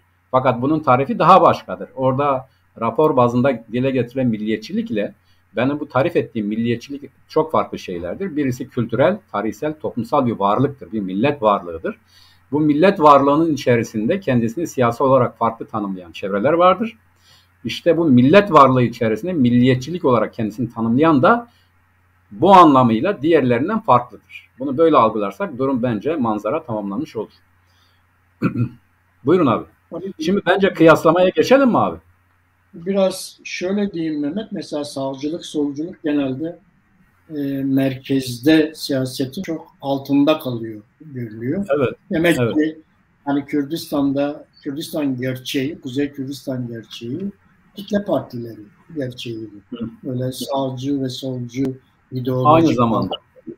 Evet, aynı doğru. Zamanda ideolojik partilerin şu anda yani toplumun bu aşamasında çok fazla prim yapmadığını görüyoruz. Kitle partilerinin daha öne çıkacağı, daha toplumsal taban bulacağını görüyoruz. Merkez siyasette de ilginç olan şey, tabii merkez siyaset ve sağlığın da solun da ortaklaştığı konularda Kürt kimliği ortak bir kimlik olarak öne çıkıyor, sahipleniliyor. Kürt milli değerleri, yani işte Kürt Milli Marşı ve Kürt bayrağı da büyük bir oranda sahipleniliyor, sahip çıkılıyor. Kürt dili çok büyük oranda sahip çıkılıyor ve Kürtlerin kolektif haklarının da çok büyük oranda sahip çıkıldığı gözüküyor. Yani bu anlamda Kürdistan'da siyaset yapmanın parametreleri de ortaya çıkmış oluyor. Kitle siyaseti yapmanın parametreleri de ortaya çıkmış oluyor gibime geliyor Mehmet. Tabii kıyaslamalara gelince yani mesela hayatınızdan memnun musunuz diye soruluyor. Türkiye'de Anadolu'da %34.1 memnun değilim diyor. Memnun değilim diyor. Bu Kürdistan'da %56.4. Yani Kürdistan'da geçim şartları çıkıyor. Ekonomi zaten birinci planda çıkıyor. Bu yüzden de geçim şartlarında hayatından memnun olmayanların oranı %56.4. Türkiye'den çok daha fazla, Anadolu'dan çok daha fazla. Evet. Ekonomi de öyle abi. Nasıl? Ekonomik şartlar itibariyle de öyledir. O oran Türklerde farklıdır, Kürtlerde farklıdır. Evet, mesela memnun olanlara baktığımızda Anadolu'da %35.8 iken Kürdistan'da %6'ya düşüyor. Memnun. Evet. Yani bu da gösteriyor ki Kürdistan'da daha büyük bir memnuniyetsizlik var. Tabii. Ve Kürdistan'da çok büyük bir gelir dağılımında uçurum var. Yani şöyle formüle edelim. Türkiye Cumhuriyeti Devleti'nin Kürtlere karşı siyasetinin nasıl ayrıştırıcı olduğunu, hani bölücü diyorlar ya, nasıl bölücü olduğunu, Kürtlere karşı nasıl farklı bir muamele yaptığının bilimsel saptaması, bilimsel göstergesi bu işte.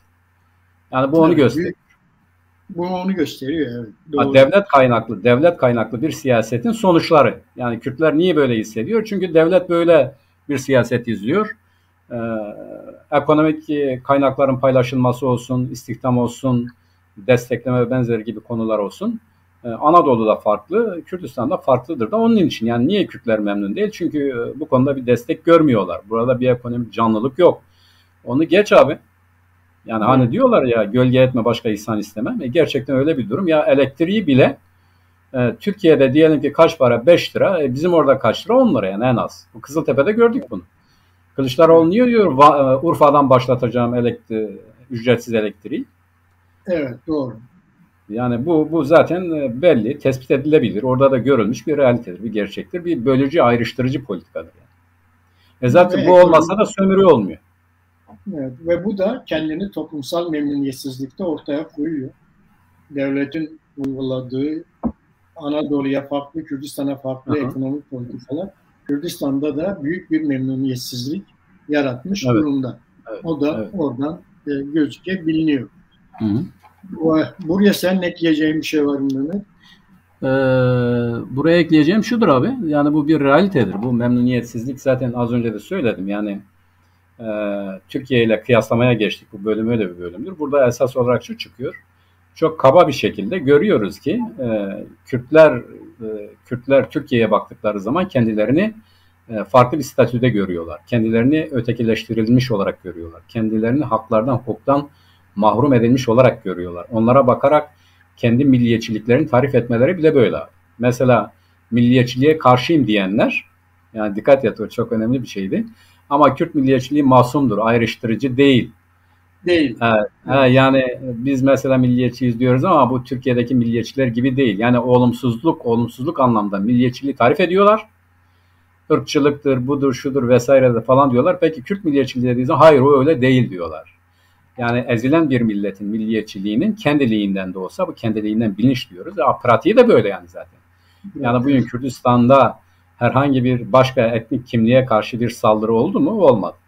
Bu konuda bir ötekileştiricilik var mı? Hayır, yoktur.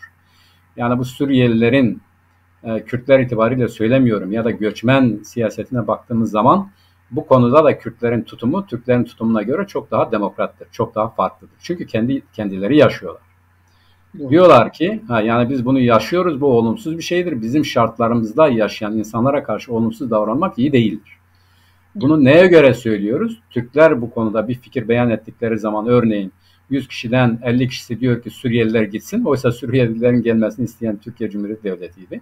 Ama Kürtlere sorduğunuz zaman işte bu onların yarısı kadar oluyor. Ya onlar da insandır, memleketinden edilmiştir, yazık değil mi diyor. Yani hayatın kendisi de bunu gösteriyor. Bu kıyaslama içerisinde değerlere bakışta, mesela dine bakışta da böyledir abi. Şimdi bizim dindarlara sen neden dindarsın dediğin zaman diyorlar ki ya din iyiliktir, işte ahlaktır, işte temizliktir gibi. Şimdi tabii bunu biraz yapmamız lazım abi. Yani az önce de söyledik. İnsanlar dünyaya geldiklerinde bazı şeyleri hazır bulurlar. Dili öğrenmek gibi o kültürü de zaman içerisinde yavaş yavaş sindirirler. Onu doğru kabul ederler. Yani derler ki benim bu içerisinde doğduğum şartlarda öğrendiğim her şey doğrudur. Doğru kabul eder ve öyle öğrenirler. Ne zamana itibaren bunu sorgularlar? Ya okulda ama şimdi de internete girmeye başladıkları andan itibaren sorguluyorlar. Onun için artık kimi değerlerin evrenselleştiği ya da kimi evrensel değerlerin yerelde etkili hale geldiğini de görebiliyoruz. İşte aslında bizim yani dine mal ederek kabul ettiğimiz bazı şeyler evrensel değerler. Diyelim ki ahlak. Ahlakın özü nedir? İnsanların birbirlerine karşı davranışlarıdır. Yani hukuk devlet ile bireyin ilişkilerini belirler. Ahlak ise bireylerin bireylere karşı, birbirlerine karşı davranışlarını belirler. Yardımseversen, iyilik seversen işte bu iyidir. Neye izafe ederiz bunu? Deriz ki işte dindardır. Dindarlar böyledir. Oysa bizim o toplumun kendisinde, doğasında, yapısında tarihler boyu süregelen iyiliğin vaaz edildiği, yardımlaşmanın vaaz edildiği, hele de bizde bu çok yaygındır abi. Ama biz onu neye izafe ediyoruz? Kendi birbirlerimize karşı ilişkilerimizin iyiliğini veya kötülüğünü inançlarımız üzerinden değerlendirmeye çalışıyoruz. Denklemi tersine kuruyoruz abi. Şimdi buna karşı da yine nedir abi? Bunu olumsuzlayanlar vardır. Ne üzerinden? Kadın üzerinden olumsuzlayanlar vardır. Diyelim ki Türkiye'deki dindarlar tırnak içerisinde söylüyorum, hepsine mal etmek istemiyorum, daha saldırgandırlar, daha asimilasyoncudurlar. Bizdekiler ise daha hoşgörülüdür. Hani diyor ya senin dinin sana benim dinim bana. Çünkü kendilerinin yasaklandığı, inançların yasaklandığını görüyorlar. Bunun iyi bir şey olmadığını görüyor. Bunun için daha demokrattırlar. Hem milliyetçilik itibarında daha hani bu özgürlükçülük ve demokratlık nereden geliyor dediğimiz zaman Kürtlerin kendi hayatlarından tebarrüs eden ve onların olumlu düşünmesini yani demokrat olmalarını gerektiren şeylerin aslında kendi hayatlarının bir veçesi olduğunu görüyoruz ya da gösteriyor bu rapor. Oradan hareketle bunu söylüyorlar. Hani az önce söylediğim gibi yani hislerle nedensiz temelsiz değil. Bunun bir maddi temeli vardır. O maddi temelde Kürtlerin kendi yaşamlarındaki olumsuzluklara ya da haksızlıklara muhatap oldukları için haksızlıklara karşı çıkıyorlar. Onun için demokrat olmayı vaaz ediyorlar. Onun için özgürlükçü olmak gerektiğini söylüyorlar. Çünkü bu onların hayatlarında onları kısıtlayan antidemokratik davranışlara muhatap olmalarını gerektiren bir takım tepeden gelen ya da bizim Türk dediğimiz artık oradan gelen o baskılar neticesinde algıladığı şeylerdir. Buna karşı çıkıyorlar. Ben bunları ekleyeyim bu konuda abi. Şimdi zaten yani Kürt milliyetçiliği Kürdistan topraklarında daha çağdaş, daha medeni, daha özgürlükçü bir yapıya bürünüyor. Onu görüyoruz. Kendisini ırkçılıkla ayırıyor bir defa. Kürdistan'da yaşayan bütün etnik ve dinsel grupların haklarını savunuyor. Bunun Evet. uygulamasını da zaten güneyde yapıda görebiliyoruz. İşte güneyde 5 tane dilin resmi dil olması, işte 11 tane kontenjan milletvekilinin kendi kimlikleriyle, kendi inançlarıyla, kendi dilleriyle parlamentoda var olmaları. Yani bizim milliyetçiliğimizde çoğunluk milliyetçiliği yok. Bizim milliyetçiliğimizde çoğulculuk hakim. Yani Kürdistan'da var olan bütün etnik ve inanç gruplarının yönetime taşınması, var olması ve kendini geliştirmelerinin önünün açılması var. Biz orada yani Kürt milliyetçiliği orada ırkçılıktan ayrılıyor. Yani Türkiye'de gördüğümüz o ırkçılıktan tamamen kendini sıyırıp ayrılıp farklı, daha çağdaş, gerçekten daha medeni, daha çoğulcu bir milliyetçilik anlayışına evrildiğini görüyoruz. Güneyde de zaten bunun yaşanmış bir örneği var. Yani güneyde siyasal düzeydeki örneğini görüyoruz. Onu uyguluyorlar. Yani. Evet, onu görebiliyoruz. Bunun şeyi de var abi. Tarihsel, toplumsal sebepleri de var abi. Yani bu Kürtlerdeki bugün milliyetçilik olarak tarif ettiğimiz ama ben bunu millet bazında ele alırsak aslında bir milliyetçilik ötesi bir şeydir bana göre. Çok daha farklı tanımlamak gerekiyor. Bizim toplumsal, sosyal yapımızda biliyorsun diyelim ki bir köyde yani bugün hukuksal işte bu Roma hukuku itibariyle söylüyorum. Hırsızlık dediğimiz zaman ya da şey vardı Sefillerdeki Jean Valjean gibi. Adam bir ekmek çaldı, hayatı değişti. Kürek mahkumu oldu, çekmediği kalmadı. Şimdi bizde yani birisine bir ekmek çaldı diye bir şey desen onu diyenler utanıyor. Yani sen ya bir ekmek nasıl yani bu adam ekmek çalmak zorunda kalmış diye utanırlar yani. Bunu nasıl aç bıraktık diye utanırlar.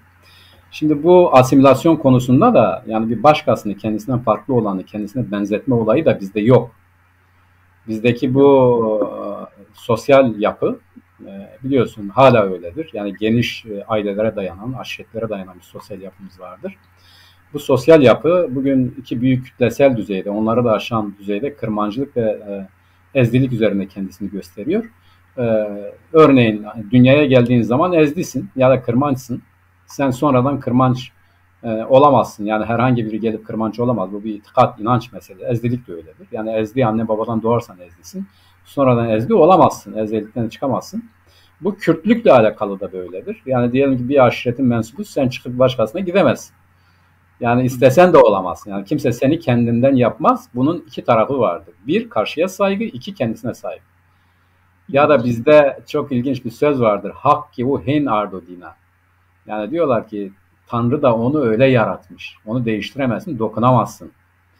Yani bu bir kültürdür bizde. Aynı zamanda bir ontolojik düşünce haline dönüşmüş. Onun için biz bir başkasını ille de onun kimliğinden arındırma, bir başka şey yapma gibi bir gayretimiz yok. Hani tarihsel, toplumsal, yani her şeyin bir uzamı vardır. Yani her şeyin bir geçmişe doğru, bir kültürel yapıya doğru bir girdisi vardır. Onlara bakarak bunları anlayabiliyoruz, izah edebiliyoruz. Bizde asimilasyonun olmamasının nedeni bizim yaşamış olduğumuz kültürel, tarihsel, toplumsal şartlar itibarıyledir. Onun için de bizde gerçekten de asimilasyon yok. Bu açıdan Türkiye ile kıyaslandığı zaman zaten bizden asimilasyoncu çıkmaz. Ama onlar da çok ilginç, izledin mi bilmiyorum. Ben bu Cengiz Han'ı hem biraz okudum hem de bir filmi de vardı izledim. Gidiyor Çin'de esir kalıyor. 2 sene sonra geliyor. Yolda 2 tane kimdir artık bilmiyorum. Milli etnik özelliği nedir bilmiyorum. 2 taneyi alıyor. Beraber eve getiriyor. Eve getirince karısına diyor ki ben bunları işte orada Türk diye çevrilmiş ama yani Moğol yaptım diyor ben bunları. Ben bunları Moğol yaptım diyor. Yani bunlar Çin'di herhalde. Çin'di. Ben bunlara Moğol yaptım diyor. Şimdi orada bir şeyin tabiatını değiştirmek, başka bir şeye dönüştürmek bir gelenek. O steplerde kalabalık olmak sadece doğuştan gelen özelliklerle değil, aynı zamanda daha sonradan değiştirilebilecek bir takım akımlarla, egemenlik ilişkileriyle olabiliyor. Orada bu var. Yani o halklarda asimilasyon, kendisi gibi gösterme, kendisi gibi yapma, kendisine bağlı hale getirdiği zaman kendisi gibi davranma geleneği var. Orada oluyor ama bizde böyle bir şey yok yani. Biz diyelim biriyle bu ilişkiyi görsek de yapsak da beraber iş yapsak da diyoruz ki o falan aşirettendir ya da o falan ailenin çocuğudur.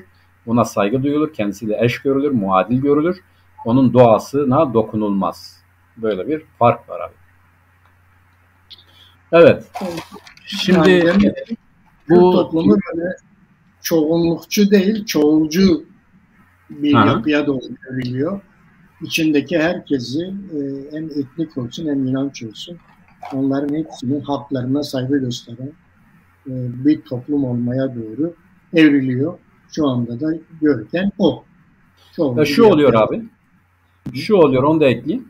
Şimdi dikkat et, bizim içimizdeki bu durumu incelediğimiz zaman karşılaştığımız manzara başka. Fakat o raporda şu da dile getiriliyor. Yani Türklerle ilişki içerisinde onlarla farkımız var ama aynı zamanda diyor ki Türk sağı, yani Kürt sağı Türk sağına benziyor. Kürt solu Türk soluna benziyor. Kürt dindarı Türk dindarına benziyor. Yani bunların arasında da bir alışveriş var. Kendilerini paralel olarak tanımlamak istiyorlar. Değil mi abi? Ben öyle okudum yani. Yanlış mıyım? Aralarındaki benzerlik ortaya konduğunda da diyor ki o rapor, yani Kürt sağı Türkiye'deki sağa, Müslümanı Türkiye'deki Müslümana, solu ise Türkiye'deki sola göre ortak değerlere sahip. Yani Türkiye solu neyi önemsiyorsa Kürt solu da onu önemsiyor. Kürt solu olarak tarif ettiği örneğin HDP çevresi tabanı demiş ama onlar da aynı. Örneğin kadın meselesi olsun, demokrasi ve benzeri konularla aynı düşünüyorlar diyor. Demek ki burada şuna gelebiliriz. Biraz sonra en önemli konu o olduğu için bunları belirtiyorum. Yüzüm yüzüme baka baka kararır diyorlar. Ya da egemenlik ilişkisi zorla başlar. Yani diyelim ki bizim kuşak bize zorla empoze edilmedi. Biz bunu rahat şartlarda gördük ama babalarımıza zorla empoze edildi. Yani Dersim Kırım'ından itibaren bir Türklük asimilasyonu başladı ama biz kendimizi o Kırım'dan sonra buna muhatap görmedik. Tam tersine okula giderken barışçıl şartlarda biz kendimizi öyle tarif etmemiz gerektiğini gördük, saydık ve öyle oldu. Oysa babalarımız zorla buna ikna edilmişlerdi. Onlar bizim Türk olmamızı önerdiklerinde bizi baskılardan korumak için yapıyorlardı. Öyle diyorlardı. Sonra bunu söylediler.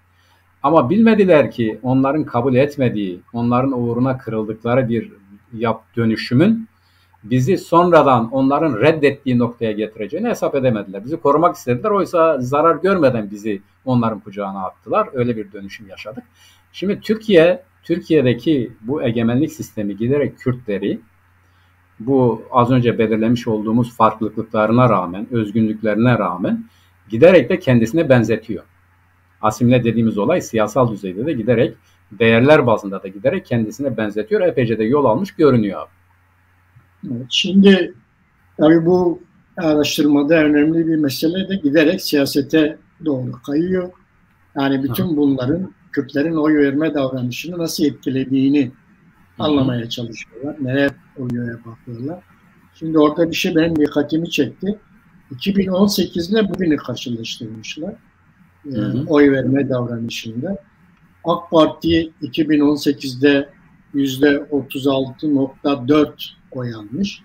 Bugün 31.6 olarak gözüküyor. AK Parti'de bir düşüş. Genel. Evet. AK Parti'de bir düşüş olduğu gözüküyor. CHP %9 civarından %13,5'lara gelmiş. CHP'de bir artış olduğu gözüküyor. HDP de %41.6'dan %38.6'ya 3 puanlık, 3,5 puanlık falan bir düşüş olduğu gözüküyor. Bir de mesela HDP'lilere soruyorlar ikinci partiniz hangisi diye. HDP'liler CHP diyorlar. Eskiden AKP.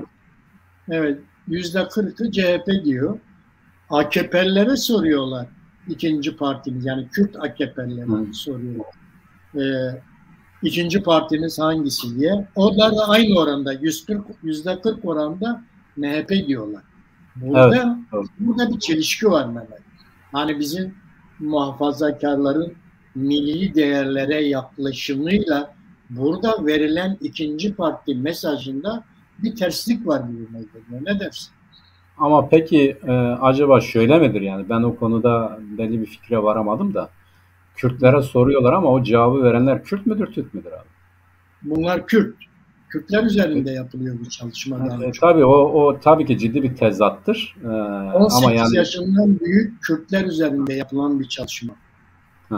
yani gerçekten Bu ilginç bir çalışma. şeydir. Evet. Kürtlerin bir MHP milliyetçiliği bazında bir tavır ortaya koymaları ilginç bir şeydir ama yani diyelim ki Kürdistan'daki sağcılar genellikle yani Kürt olsa da Kürt popülasyonu içerisinde sayılsa da kendisini Türk olarak gören diyelim ki Bingöl, Elazığ, ondan sonra başka önemli coğrafyalar hatta Erzurum, hatta Erzincan'ın bir kesimi hatta Malatya mesela buradakiler kendilerini zaten e, Kürt oldukları halde MHP üzerinden tarif ediyor. Sağcılaştıkları zaman ya da milliyetçileştikleri zaman onun üzerinden tarif ediyor. Buralarda çok ciddi bir asimilasyon var.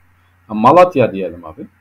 Ali Galip olayına kadar burası neydi? Kürt iliydi zaten. Yani 1920 yani Kürt ili. Ya da İsmet İnönü raporunu hazırlarken ne diyor? Diyor ki mutlaka ve mutlaka asimile edilmesi gereken yerlerin başında Erzincan ve Malatya geliyor abi. Hatırlıyorsun değil mi? Yani buralara özel önem veriyor. Diyor.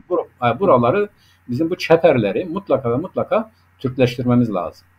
Kimi yerler var işte Dersim gibi Kürtlüğün güçlü olduğu yerler. Buraları kırmamız lazım, sürmemiz lazım. Ama öbür taraftan da içlere doğru gittikçe de bunlara eğitim yoluyla yani bu halde tutarak tercih etmemiz lazım diye bir siyaset var. Şimdi Malatya, Erzincan, Elazığ, Bingöl yani buralara dikkat edersen buradaki faşist hareket yani MHP'li hareket Kürt. Yani Kürt ama biz Türk'üz diyor ve kendisini MHP'li olarak tarif ediyor. Sanırım oradaki böyle bir durumdur. Yani diyelim ki bunlar AKP'li olmuş olabilir ama bu muhafazakar çerçevede, dindar çerçevede olan bu çevreler. Ama şeyde de böyledir. Abi hatırlıyorsun bir ara arkadaşlar anlattı bana dediler ki ya Diyarbakır'da falan yer bir zamanlar işte ülkücülerin elindeydi eğitim mensubu. Evet, doğru. Yani Öyle. her taraf Eğitim mensubu öyleydi. yani buralar işte tarihte yani çok eski olmayan bir tarihte ne kadar ciddi etkinlikler oluşturdukları belli. Ben bunları o tortulardan tevarüs eden şeyler olarak görüyorum. Fakat şu var, kendilerini öyle tarif etseler bile geçmişte bunlar kendilerine Kürt demiyordu, şimdi Kürt diyorlar. Yani onun için Kürt sağı diyoruz biz de. Onun için bu giderek Türklere benziyor. Az önce onu söyledim ya. Yani Kürt kendisini sağcı olarak tanımlayanlar Türkiye'de de MHP'li olarak tanımlıyorlar. Yani onun da kendilerini eşit görüyorlar ya da tarif ederken onu görüyorlar. Ama ilginç bir durum tabii. Sen dediğin gibi ilginç bir durum. Yani biraz paradoks gibi duruyor. Evet, genel şeye baktığımda ben Türk milliyetçisiyim diyenler %6. Yani genel ortalamada %6 Türk milliyetçisi var. Kürtlerin içerisinde. Evet. Ve Türk milliyetçisiyim diyen %6 var. Ama burada AK Parti'den daha önce AK Parti'ye oy vermiş veya ben AK Partiliyim diyenler ikinci parti olarak kendini MHP'ye daha yakın gördüklerini görüyor. Evet. Hani burada bir şey var, bir çelişki var. Onun üzerine biraz daha gitmek gerekiyor. Belki daha çapraz sorularla bunu açmaları gerekiyordu. Çünkü yani paradoks gibi duruyor. Evet. Yani olmaması gereken ama var olan bir şey. Evet. Ama mesela önemli bir şey de var. Diyorlar ki siz siyaseten daha kendinizi hangi lidere yakın görüyorsunuz? Büyük bir çoğunluk Demirtaş ve Deniz Gezmiş diyor. Birincisi Demirtaş, ikincisi Deniz Gezmiş. Evet. Bu da çok ilginç. Bunu nasıl yorumladın? Şimdi ben Deniz Gezmiş'in öne çıkarılmasını çok bilinçli bir siyaset olarak görüyorum. Yani şimdiden geriye dönüp baktığımda bu yeni kuşakların işte Deniz'i öne çıkarmaların sebebi Deniz'in daha çok Kemalizme yakın olması hadisesidir. Yani Türkiye Cumhuriyeti Devleti çok bilinçli çalışan bir devlettir. Bir cepheden çalışıyor, ikinci kaynağı var, üçüncü, dördüncü kaynakları var. Hep böyle aşamalı gidiyor. Deniz Gezmiş de diyelim ki devrimci olsun ama Türk olsun, Türk milliyetçisi olsun. Deniz Gezmiş bu konuda önemli bir referanstır. İşte diyelim Samsun yürüyüşü vardır. Yani Atatürkçülük öndeydi Deniz Gezmiş için. Daha açık bir şekilde dile getirmişlerdir. Öyle görünüyor. Perinçek bile arkadaşım Deniz diye bir kitap yazdı. Orada onu nasıl öne çıkardığı belli. Çünkü Deniz'in bu konudaki tutumları var. Yani Mustafa Kemal'i öne çıkaran.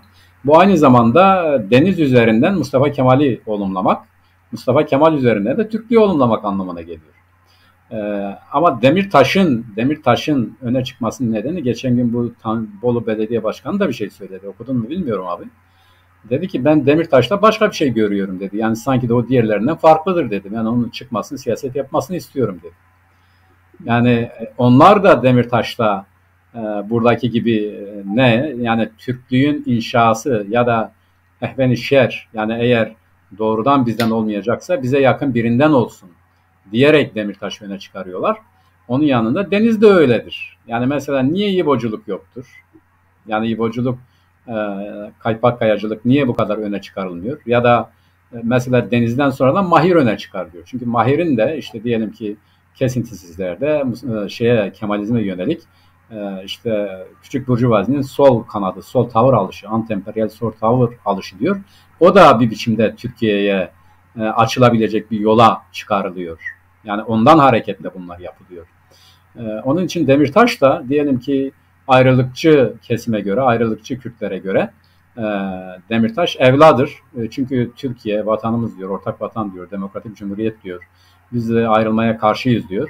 O halde Demirtaşçı, ayrılıkçı olmaktansa Demirtaşçı olmaları evladır. Bunun da egemenlerin egemenlik siyaseti çerçevesinde önemli bir yer bulduğunu görüyoruz bu araştırmayla. Yani belli bir seviyede az önce de söylediğim gibi sadece bu potansiyel değil, bu kendiliğinden bir fikir değil.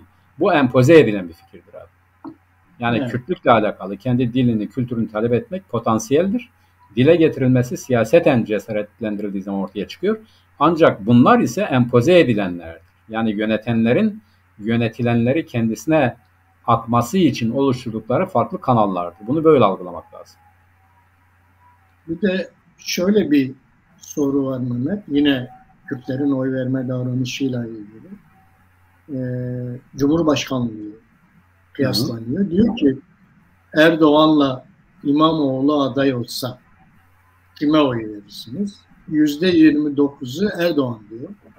Hı-hı. %40'ı da İmamoğlu diyor. %39.8. İmamoğlu diyor ama burada %30 da protesto eder. Evet, protesto var tabii. Yani Kürtlerde evet. Kendi taleplerini evet bu şeyde de öyle, seçimde de öyle. Yani diyelim ki bu HDP bazındaki seçimlerde de öyle. Yani HDP'ye de mecburen oy veren Kürtler vardır. Çünkü örneğin biz milliyetçilik ya da bağımsızlıkçı dediğimiz %10 bağımsızlıkçılar daha fazla, %16-17 civarında. Yani bunların HDP'ye oy verirken isteyerek, bilerek vermiyorlar. Bazen böyle çok ileri derecede rahatsızlıklar olduğu zaman örneğin Türkiye'leşmek gibi hadiselerde bunlar protesto edebiliyor. Biz hayır onları da vermeyeceğiz diyorlar. Yani Kürt oy potansiyeli açısından bu %30'a demek ki tekabül ediyor. Ciddi bir oran. Evet. Ama zaten şu da var abi. Mehmet şeyde mesela Erdoğan'la Yavaş karşı karşıya geldiğinde Mansur Yavaş yine %29.6 Erdoğan diyor. %30.7 Mansur Yavaş diyor. Ama protestolar %40'a çıkıyor. İşte bak orada o ne kadar bilinçli bir siyaset. Çünkü Mansur Yavaş MHP'lidir. Yani evet. Hala da MHP'lidir. Yani MHP içerisindeki bu dağılma sürecinden itibaren gerçi belki de İYİ Partilidir, CHP'li olması şey değil ama CHP'li olsa ne fark edecek? CHP de aynıdır. Şimdi ben bu ikisinin yaptırımcı ya da oluşturucu bir siyaset olarak görüyorum. Mansur Yavaş ve Ekrem İmamoğlu bana göre rejim açısından geleceğin Cumhurbaşkanlığı konusunda öne itilenlerdir bunlar. Yani bunların CHP'li olması önemli değildir. Örneğin Türkiye'de sen bu anketi yap, Mansur Yavaş İmamoğlu'ndan daha çok taraftar bulacaktır. Yani Erdoğan karşısında Erdoğan mı Yavaş mı diye Türkiye'de bunu yap. Bu Mansur Yavaş'ın çok öne geçtiğini gösteriyor. Mansur Yavaş'ın Kürtler nezdinde daha aşağıda kalmasının nedeni onun kimliğiyle alakalı bir şeydir. Yani o kimlikten ötürü Kürtler ona daha az oy veriyor. Birincisi Erdoğan karşıtlığından ötürü Mansur Yavaş'a veriyor. Ama çok vermemelerinin nedeni de her şeye rağmen biz vermeyiz demelerine potansiyel değil, bilinçli bir siyasettir. Kürtlerin bilinçli katmanları ne olursa olsun Mansur Yavaş'a ya da İmamoğlu'na vermezler. Ama diyelim ki Kılıçdaroğlu dediğimiz zaman o öne çıksa herhalde Kürtlerin oyu biraz daha fazlalaşabilir.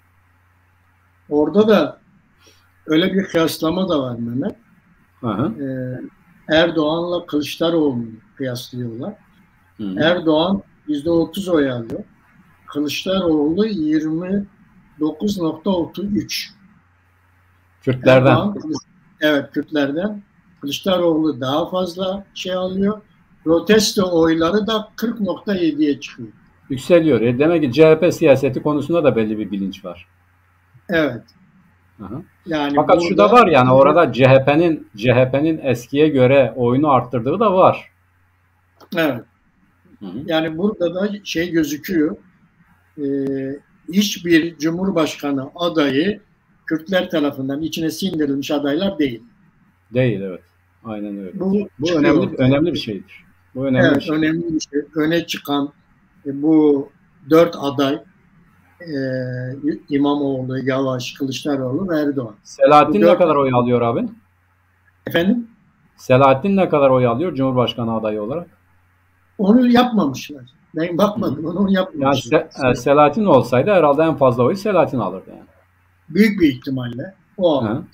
Eğer öyle Biz de Selahattin'i aday desteklemedik mi abi? Biz de destekledik. Evet, destekledik. Cumhurbaşkanlığı şeyinde. Cumhurbaşkanlığı adaylığında biz de destekledik. Ona oy vermiştik, evet. Aha. Öyle bir karar almıştık. Evet. Demiştik. Evet. Evet, bu şeyle ilgili başka senin söyleyeceğin bir şey var mı Mehmet, bu araştırmayla ilgili? Bu araştırmayla ilgili benim en son söyleyeceğim şudur abi. Dikkat edersen diyor ki bu araştırmanın neticesinde daha çok Kürtler aslında Türkiye'cidir. Yani Türkiye'yi de işin içerisine kattığımız zaman bu Türkiye'lileşme hadisesi, o göç bağlamında da bir takım sorular soruyor. Göç edenler yerine göre, evet, duruma göre. Evet.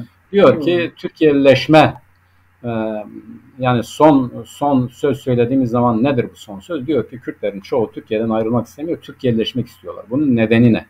Ben sonuç olarak abi, bunu da söyleyelim, istiyorsan başka bir şey yoksa toparlayalım bu haftayı. Biraz hızlı geldik ama kesintisiz geldik. İyi oldu. Başka şeye de giremeyeceğiz. Öyle görünüyor. Bence güzel de oldu program. Şimdi bu seçim şeyine değinmeye zamanımız kalacak bir 5-6 dakika. Tamam, ona da değinelim. Fakat bunu kısaca toparlayayım abi. Türkiye'lileşme hadisesi doğru bir siyasal girişimdir. Fakat bunun bir sosyal tabanı var. Yani ayakları havada bir şey değil. Örneğin biz bu 1984'ten sonra, yani Kürtlere karşı bu ezme, yok etme mücadelesinin arttığı 84 olarak ele alırsak ya da 12 Eylül olarak ele alırsak, şimdi 42 yaşındadır, 40 yaşındadır Türkiye'de doğanlar. 40 yaşında. Bu 40 yaşındaki insanlar, yani Türkiye'de doğanlar 40 yaşına geldi. Bu 40 yaşına gelen insanların önemli bir kısmı artık kendisini Türkiye'li görüyor. Bunların çocuklarını geç. Bunların çocukları zaten Türkiye'li. Yani bunlar Kürtçe de bilmiyor. Çok azı biliyor.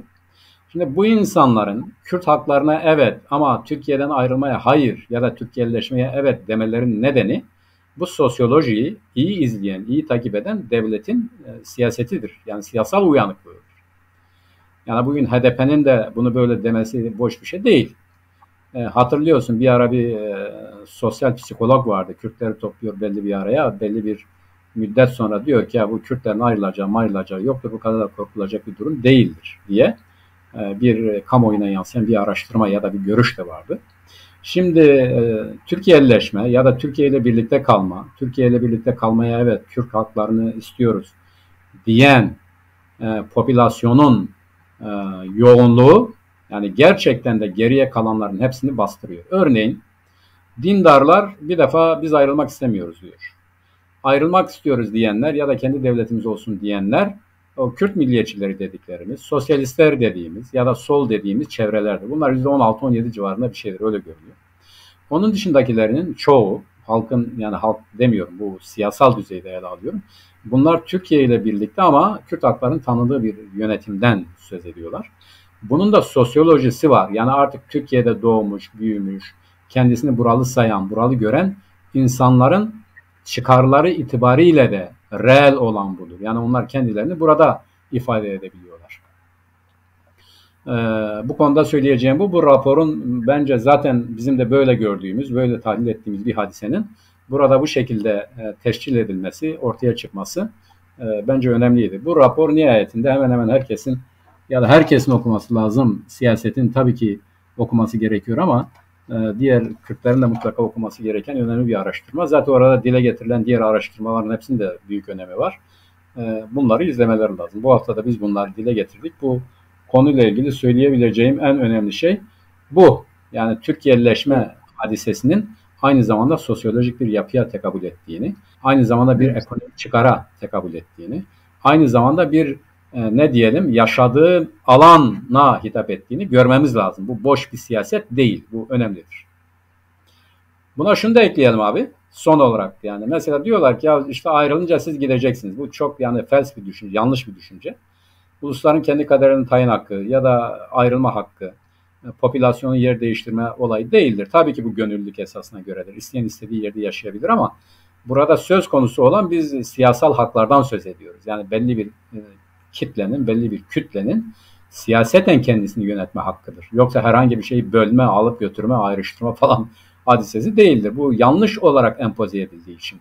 Bak eğer siz böyle derseniz biz sizi kovarız, sizi göndeririz ya da orada yaşamak zorundasınız gibi bu düşünceleri, siyaseti kirletme, farklı gösterme zihniyeti maalesef bu bir milletin kendi geleceğini belirleme hakkını bu şekilde dejenere ediyor.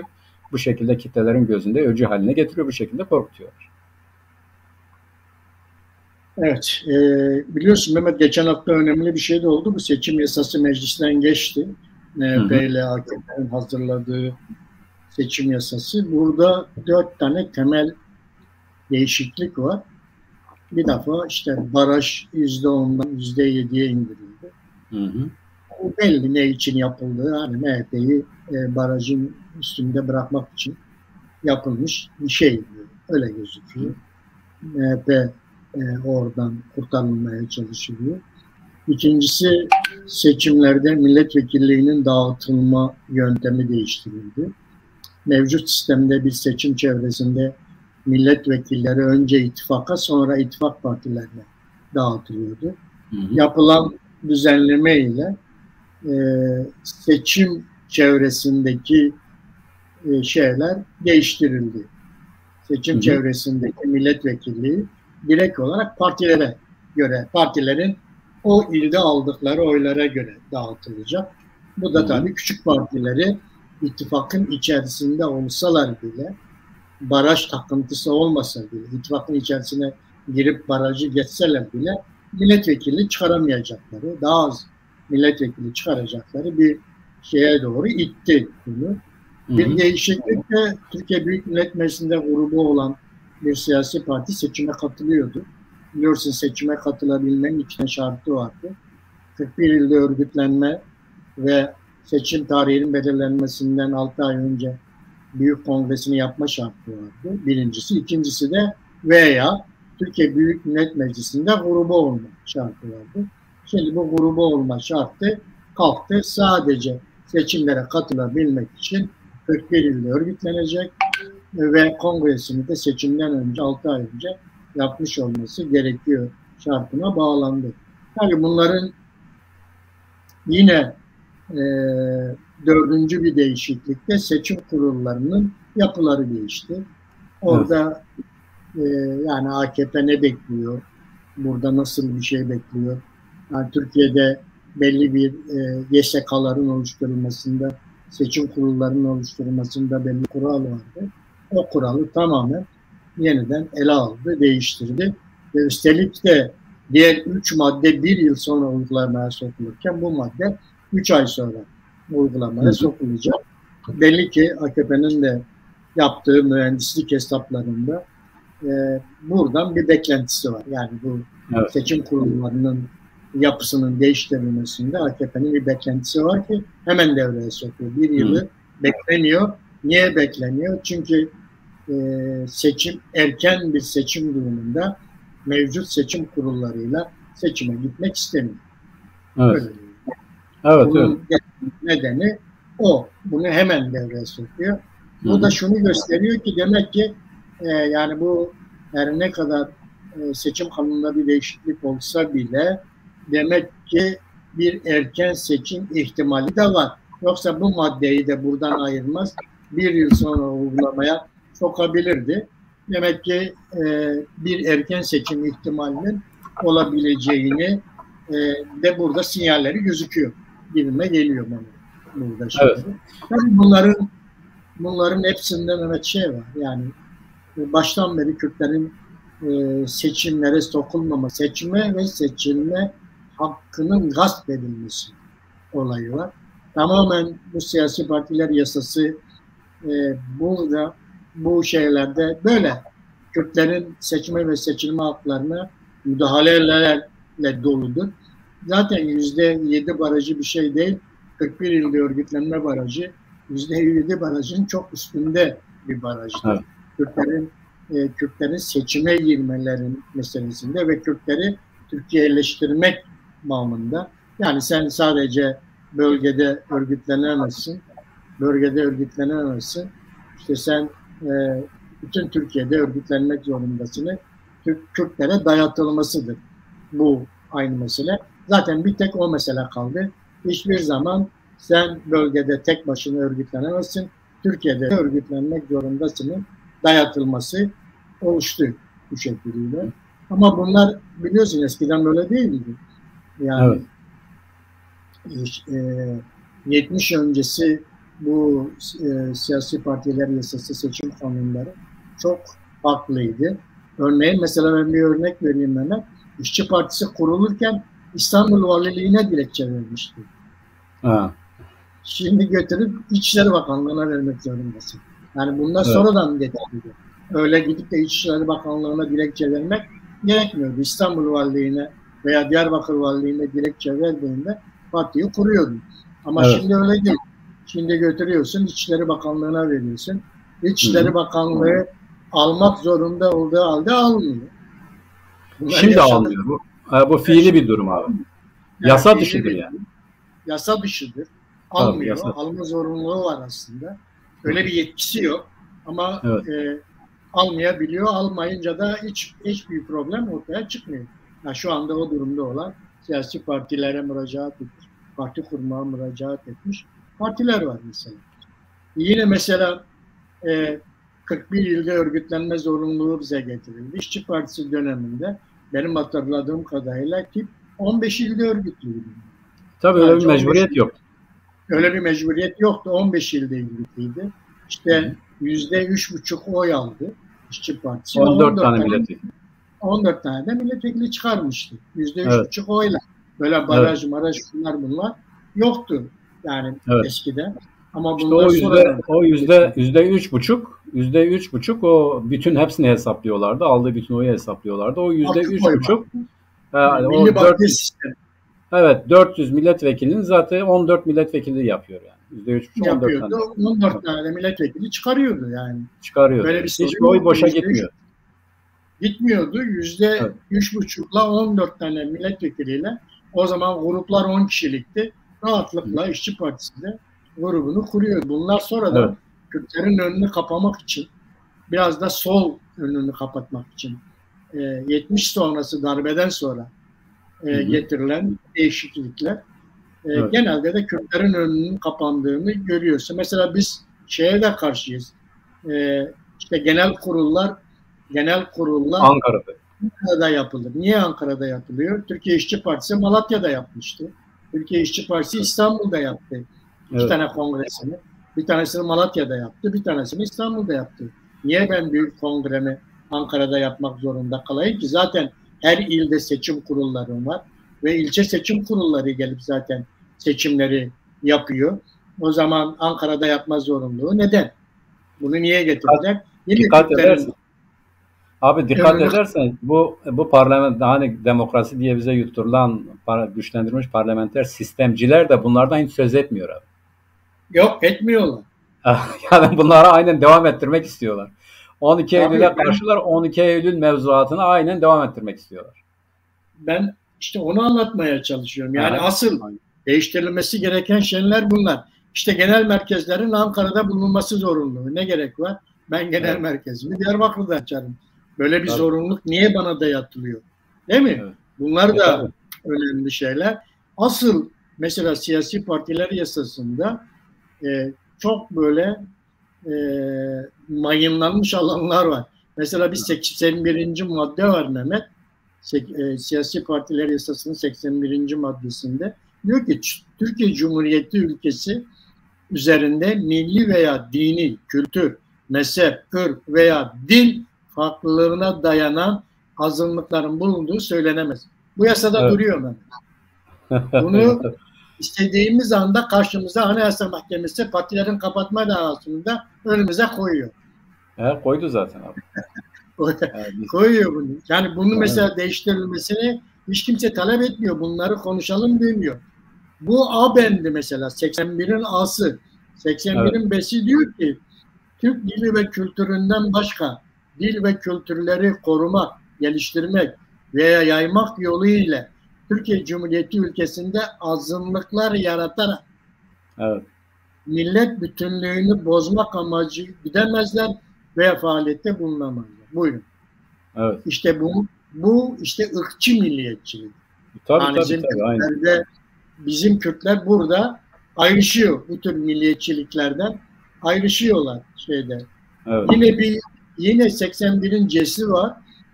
Tüzük ve programlarının yazılı ve yayınlanmasında, kongrelerinde, açık ve kapalı salon toplantılarında Türkçeden başka dil kullanamazlar. Bak bu duruyor.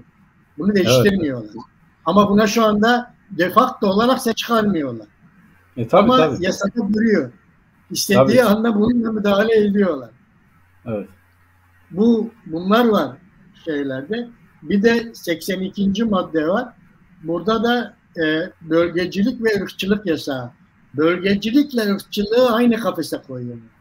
Aynı kefeye koyuyor. Bize uyuyor işte. Birebir bize uyuyor. Evet, bölgecilik ve ırkçılık yasağı siyasi partiler bölünmez bir bütün olan ülkede bölgecilik ve ırkçılık yapamaz. Buyurun. Evet. Yani ırkçılık doğru da ırkçılık yapmıyor ama bölgecilik yani ne demek? Bölgecilikle ırkçılık birbirinden çok farklı şeyler. Yani ben bir bölgenin sorunlarını kendime dert etmiş olabilirim. Öyle bir parti kurmuş olabilirim. Dünyanın birçok yerinde bunlar var. İşte Almanya'da Bavyera eyaletinin kendi partisi var. Çoğu zaman da sonra o geliyor oluyor. Koalisyon ortağı oldu. Evet, yerel parlamento var, yerel başbakan var, yerel şeyler var ama. Yani bunlar temizlenmemiş hala şeyler. Daha çok böyle basit seçim mühendisliği, seçimleri kazanmaya yönelik mühendislikler. Yoksa ülkenin demokratikleşmesine yönelik falan atılan adımlar değil gibi gözüküyor. Ne dersin? Evet. Bu konuda değil abi zaten izah ettin. Zaten öyledir. Çok doğrudur. Biz ama ilginç olan da şudur. Bu Kürtlerden de bunları gören, dile getiren biz varız. Hak var. Biz varız. Evet. Hatta kimi arkadaşlar da diyor ki ya siz bu sömürgecilerden hak mı talep ediyoruz? Ya ne yapalım? Sırt üstü yatalım mı? Yani bunları dile getirmeyelim mi? bir biçimde bir siyaset yapıyoruz. Bu siyaseti yaparken de bu reel, bu verili şartlarda yapıyoruz. İstemeyelim mi yani? Yani bu yanlıştır demeyelim mi? Sömürgecidir, antidemokratiktir ama yani bizim de hakkımız var. Bunu isteyeceğiz. Veriyorlar mı? Vermiyorlar. Yani isteyenin bir yüzü, vermeyen işte neydi? 2 yüzü kara diye bir laf vardı ya. Bizim şimdi yaptığımız bu. Bunların bilince çıkarılması lazım. Tabii ki yanlış bir siyasettir. Yani onlar vermiyor diye biz bunlardan söz etmeyeceğiz, dile getirmeyeceğiz. O zaman siyaset diye bir şey ortadan kalkıyor. Kitlelerin zihin dönüşümü bu tip tartışmalar neticesinde oluşuyor. Yani bu çelişkileri görmesi lazım. Örneğin burada şimdi sen dile getirmeseydin kaç kişi biliyordu ki ya bu seçim kanununda bunlar var? Bilmiyordu. İşte şimdi biliniyor. Bildiği zaman da millet Allah Allah böyle bir şey de mi var diyor. Evet var. Yani bir 60 Anayasasına göre bu rejim içerisinde önemli ilerlemeler kaydeden tipin durumu var. Ama bir de 12 Eylül Anayasası ile beraber işte %10'u aştığı halde bir adım ileri atamayan Kürtler gerçeği vardır. İşte rejim, düzen bunlardan hareketle kendisini tahkim ederken bizler de bu rejimin açıklarından hareketle kendi haklarımızı, hukukumuzu genişletmenin yoluna bakmalıyız. Yani bunun çarelerini aramaya bakmalıyız. Onun için ya bunlar bize hak mı veriyor ki biz istiyoruz diyen arkadaşlarımıza buradan hem selam göndereyim hem de diyelim ki ya istemeyip de sırt üstü yatalım. Bir de bu vardır. Onun için istemeye devam. Şimdi abi sen özetledin zaten. Zaten bunların ırkçılıklarını teşhir etmek gerekiyor. Yani tabii bizim hakkımızda bizim hakkımızda açılan dava o zaten. Sen ırkçılık yapıyorsun. Bize ırkçılık yapıyorsun diyor. Evet. Aslında ırkçılık burada. Evet orada. Şimdi abi kendi bu seçim yasasını sen çok doğru tarif ettin. Bunların yapmak istediği evvela kendi muhalifleri. Yani bu AKP'den ayrılanların hani diyorlar ya gün yüzü görmesin. Yani bir kaşık su içmeye mecelleri olmasın. Evvela diyor ki bunlar ne ittifakta olsun ne milletvekili çıkarsın diyor.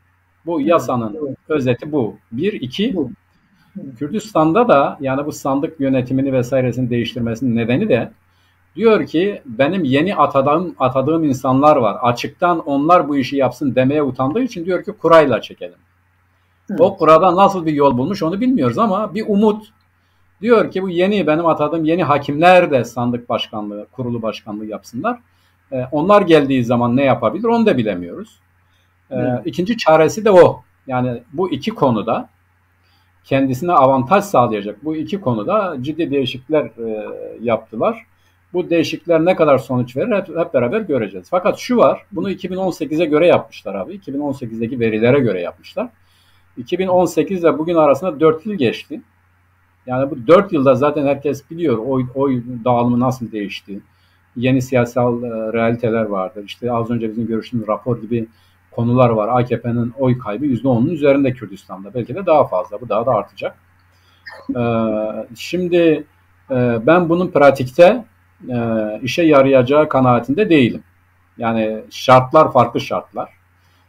O yükseliş döneminde yani 2018'de o zaman da aslında geriydi. Yani seçimler sağlıklı bir şekilde tasnif edilseydi, sayılsaydı belki bu sonuçlar farklı olabilirdi ama yani ben aynı kanaatte değilim. Bu seçim kanunundaki değişiklikle beraber elbette ki kendilerinin lehine, kendi muarızlarının aleyhine önemli değişiklikler var. Diyelim ki 2 tane partinin ne yapacağını, hatta 3 tane partinin ne yapacağını ben de merak ediyorum.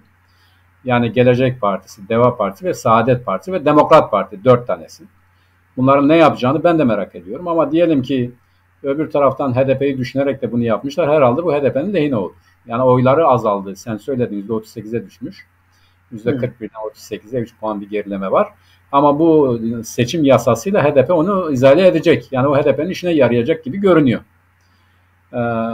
Belli bölgesel düzeyde yani diyelim ki İstanbul'da veya Kürdistan'da ya da başka bir yerde yoğun olan partiler bu yeni seçim yasasıyla beraber daha çok avantaj elde edecekler.